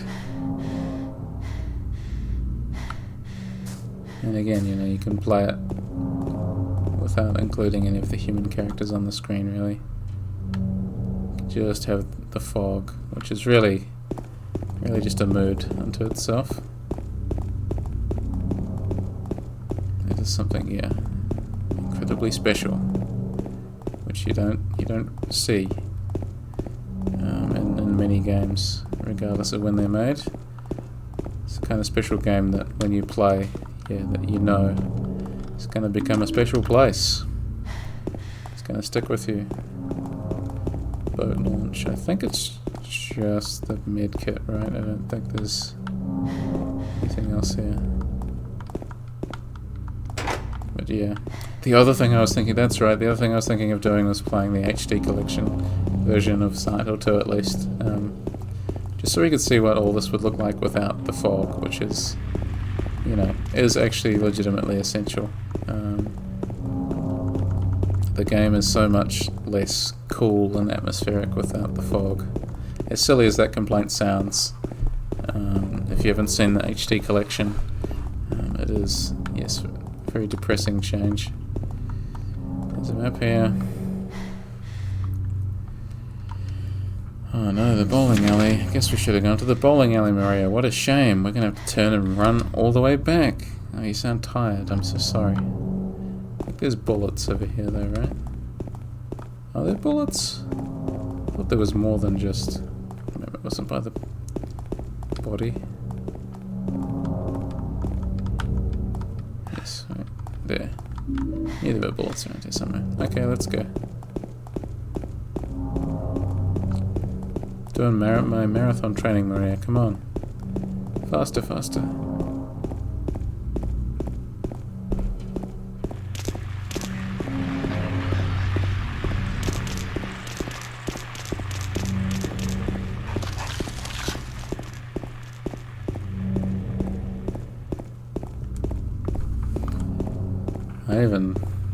Yeah, like this is the kind of game that, yeah, like I just like to play in the evenings. It's a very evening kind of game, even though I talked about how much I enjoy playing it in the bright sunlight. There is something about, yeah, all the lights off, just you playing this, just walking in silence down this huge stretch of foggy road and feeling like the only person who has ever existed or ever will exist. I think it's a very special feeling when you're immersed in a game like that, when you're so entrenched in it that you feel like totally alone. Which is such a juxtaposition from how I was, like let's team up, let's play something that like feels cozy, like we're playing it together, wait but here. also we're playing I Silent Hill 2, hate which makes you war. feel so alone. I didn't come here to play, you know. Which I Hurry back. love, which I think is so cool. Okay. I hate bowling.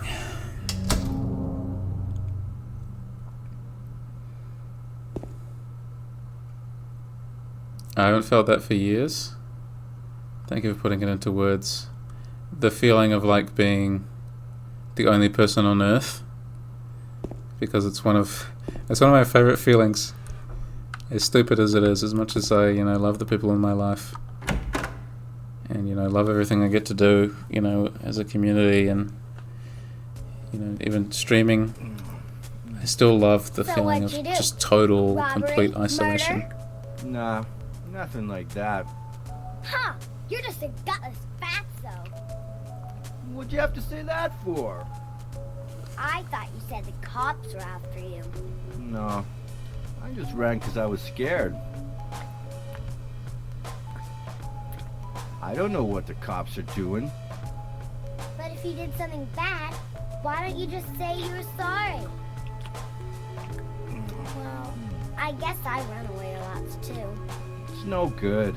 They wouldn't listen. Nobody will ever forgive me.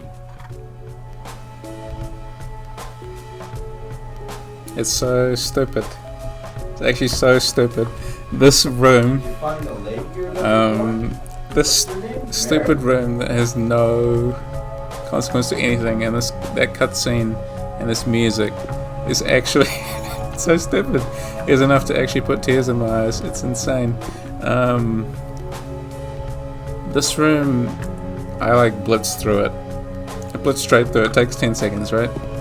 It has no consequence. You just come straight over here and you go through this door. The hours I have spent either just leaving my PlayStation on just like open playing this, or like with this music track playing. It pulls everything. It pulls all of Silent Hill 2 into my brain at once. But also all the experiences that I've had listening to that music as well. The fact that a video game soundtrack has accompanied me through so much like personal growth and thinking, it's actually it's insane to think about. And it's this room as well. Like I don't know why it's this room. It's this nasty room that you spend 10 seconds in, probably tops, if you're playing the game. Just like trying to get through to see Eddie and Laura there. Because why wouldn't you? There's no reason. There's nothing in here. But the room is so highly detailed. Just in ways that, like, why did they do that? Like, you can't read this magazine. You can't pick up any of the cans or anything on the table. But it adds to this feeling of like, you're the last person on Earth, but also like everyone just sort of stood up and left, right? Like it's the feeling of it being freshly abandoned, but also looks like it's never been touched in like 10 years longer. Boarded up window, but there's still like magazines open on the desk. There's all these all the 10-pin bowling equipment is still like out, like boxes of pins, an old TV maybe, a bag, like photos on the walls, Just the stuff like I presume it's all the same photo, to be honest. Like you can't make out what it is, but it's just, for me, like this is the kind of transcendent game design that I get like stupid rambly about, and that inspires me to make the insane videos that I do and like wax poetic about it. Because like you just like none of this is necessary. Like this room could have just been nothing. You could have even just taken this room out. But it's the fact that the developers actually let you in here and let you think and meditate. As you said earlier, Frank Lindsay, it's like it's difficult to. It makes you not want to move out of the room, right? The music, it keeps you there, like keeps you held in place. But I don't know if it keeps everyone held into place, like, and it only keeps me there now because I've like spent so long thinking about it. The first playthrough, as I said, just zoomed straight through it. But it's so yeah, like I just keep I keep coming back here because in some way I keep going back to Silent Hill 2, the whole thing, because it feels like home in some sense, like feels like a safe space, and a lot of it is to do with the incredible level of detail that was put into this 2001 horror game. It still looks incredible and still makes me think I've been there, like I've seen places like this. I even just like the way the shadows work, the lighting and the shadows here.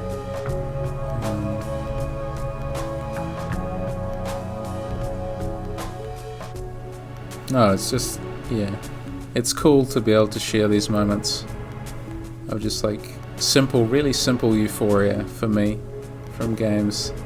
And even if it's not with many people, like whoever is watching now or in the future, I really appreciate you sharing this moment with me, because I find it's very precious, I think.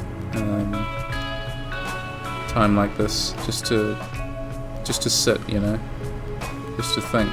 And I didn't always get that last year in particular, so this was the kind of place I would go if I couldn't get out. I would come here, I think, and I think I will for the rest of my life. Really special, really, really special. Words can't do it justice, honestly.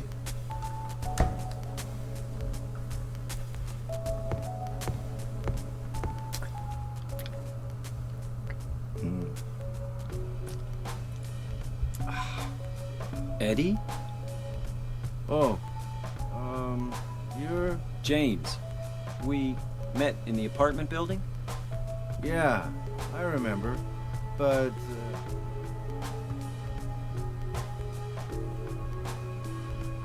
Are you alone here, Eddie? No.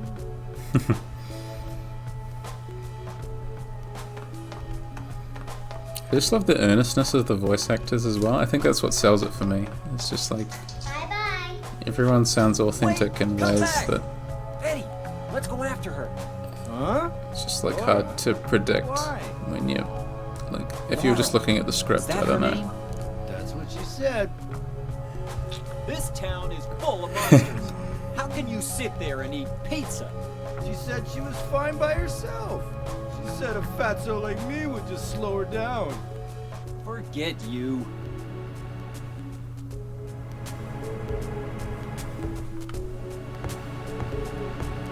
I love the forget you. And the other thing I love about the space, besides the music, which see, what did I say the other day? That like this would be the last game I played if I had a week to live. But I would spend most of the week just like, oh wow, this space is so cool. This is so awesome. And like, I'd like get to the hotel, I'd be like, no, must finish the game. But wait, this room is so cool. Wait, just let me. Yeah, that would totally be what would happen actually. But there's just, yeah. Yeah, beautiful game.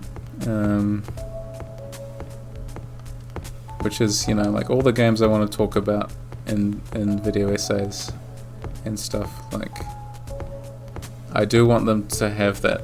Like, I want to feel at least a similar, obviously slightly lessened passion, because it's hard for me to think of a game more highly than this. But I do want to remain like, wow, like I'm enjoying this so much. Like, there's stuff that I really want to say about this because it's so interesting.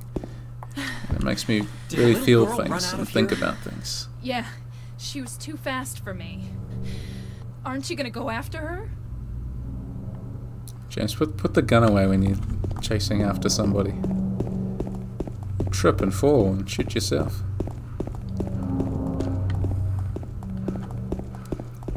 Are there games that have this effect on you that you haven't written / made videos about at all yet? Yes. Yes, there are. Possibly even ones that I haven't mentioned before. I've started writing something else just yesterday.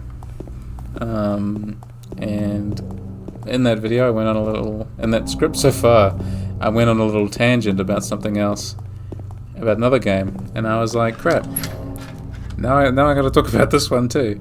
I'm trying to decide whether I say the games I'm thinking of or just like keep that a surprise for you, but definitely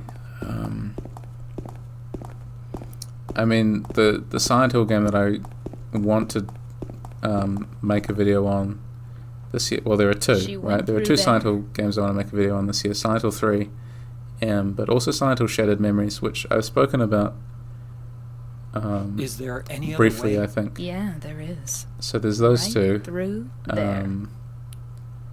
But there's also, yeah, there is stuff that I haven't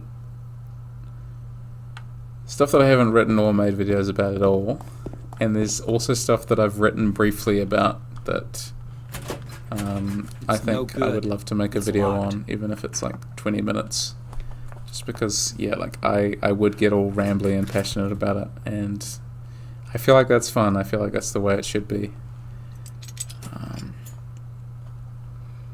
And I just feel like it's that's the way it's supposed to be. I just feel like it's more interesting for the viewer. Like, I wouldn't want to listen to someone who hadn't, you know, played a game and really like internalized it or like thought it through, or didn't find something interesting to say about it. Like, if they were just making it out of a sense of obligation. The trouble is, like, I've spent so long in Silent Hill 2 that, yeah, like I think I am just going to go back and make another video on it anyway, just because, you know, like, I'm infatuated with just the entire experience. Like, I think in the video, again, this is another spot that I talked about. Like, I don't know why this appeals to me so much, but you got this dark stairwell, and then just this one window here, this one foggy window letting in the light, and you go up and it gets a bit brighter, and then just again dark, cuts back to darkness, and you've got this great little liquor bottles. I don't need that right now. It's not that I don't drink, in fact I drink a fair bit to get away from the pain, the loneliness. The drinking never changes anything. Anyway, don't need it now. There's something I have to do. And you have like the little text things. I've spoken about this a lot, right? So I don't need to talk about it for too long again, but I love how much information we get from those and how much we can infer from those details, and the little bits of personality we get from certain like interactive sort of just little bits of text, right? And we get that. I think there's a great scene in the remake that's set here. This isn't it, because in the original, this is just another space that you quickly move through. But in the remake, it does have its own cutscene, and you do sort of get to explore it a bit more, and it's got a few more items you can interact with. But it doesn't have that little text pop up. Instead, you you infer that from James's expression in the cutscene, which is also awesome. But it's just different, right? It's all down to what you prefer.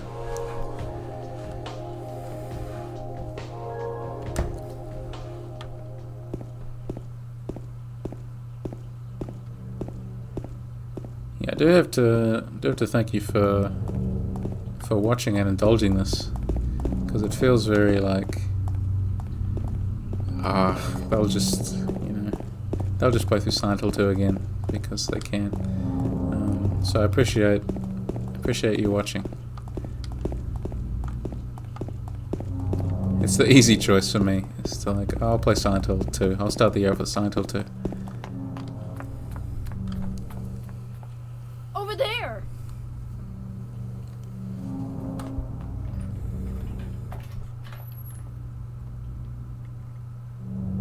I will say, I guess there's not many games that I haven't like written about or mentioned or made videos on that have had this impact on me.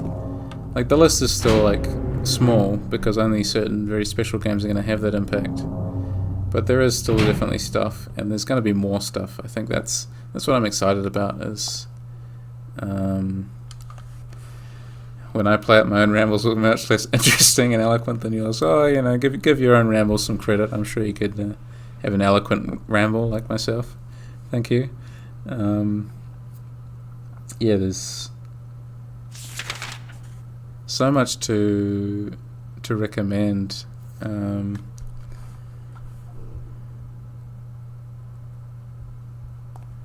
About this game still. I'm gonna, I'm just I had to give a talk last year, and you know, in the talk, of course, I was like, I brought up Silent Hill. I used it as an example. I said, you'll know this game if you've spoken with me for 5 minutes,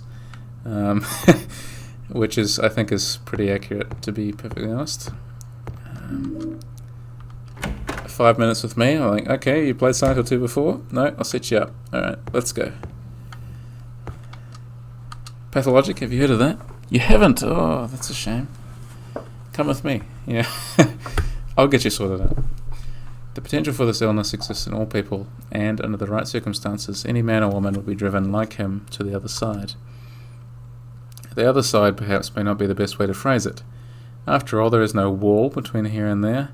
It lies in the borders where reality and unreality intersect. It is a place both close and distant. Some say it isn't even an illness. I cannot agree with them. I'm a doctor, not a philosopher, or even a psychiatrist. But sometimes I have to ask myself this question. It's true that to us his imaginings are nothing but the inventions of a busy mind. But to him, there simply is no other reality. Furthermore, he is happy there. I'm going to answer that in a second. So why, I ask myself, why in the name of healing him must we drag him painfully into the world of our own reality? It's always one of the game's most powerful and well-written notes. I think when people think of the notes from this game, they remember that. It's a very iconic, very well-written, thought-provoking sort of psychological horror line. Why do we have to take this person out of this place where they're happy if it's doing them no harm? I got the key from Joseph. It's probably the key to that box. Would you ever do a video on The Void? Yes. I would love to do a video on The Void, actually. It's been one of those things over the last couple of years. I think in 2023 I shortlisted it for one of the videos I wanted to make that year. But it was just like, I didn't feel the confidence that I wanted to. I wasn't quite assured of myself. I was like, okay, do I actually have the language and understanding to tackle a game like this? I know that probably sounds funny considering I started by analysing Pathologic, of all things. But like I do really wanna get The Void right, because I don't know how many videos I'd make on it. But there's so much to talk about there with that one, and it's very underlooked, I think. Everyone talks about Pathologic, but The Void is a different beast, and I think for many different reasons. it does a lot of really hostile things, which alienates even pathologic players. Because I think even more than pathologic, like the void really lies to you, and that would be what I'd talk about for a bit. I think is like, how is the game actually like resisting the player's efforts to dominate or control it, in a way that I talked about that at the start of playing this, right? This hegemonic game time. The void both like encourages and resists that kind of play, because you're meant to be playing this like slowly and thoughtfully. Oh, I'm gonna die.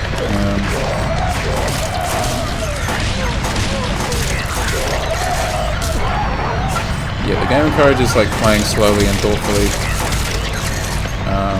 but also has this like horrible like ticking time bomb that is your health bar, because your health bar is basically a timer in that game.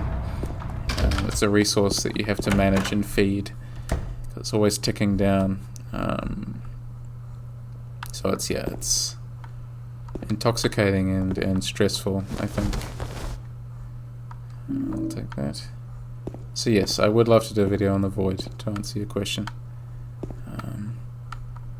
I would also love to do a video on New Vegas, I suppose. There's the respawning enemies that are on hard difficulty. But I'd pick just one location. I wouldn't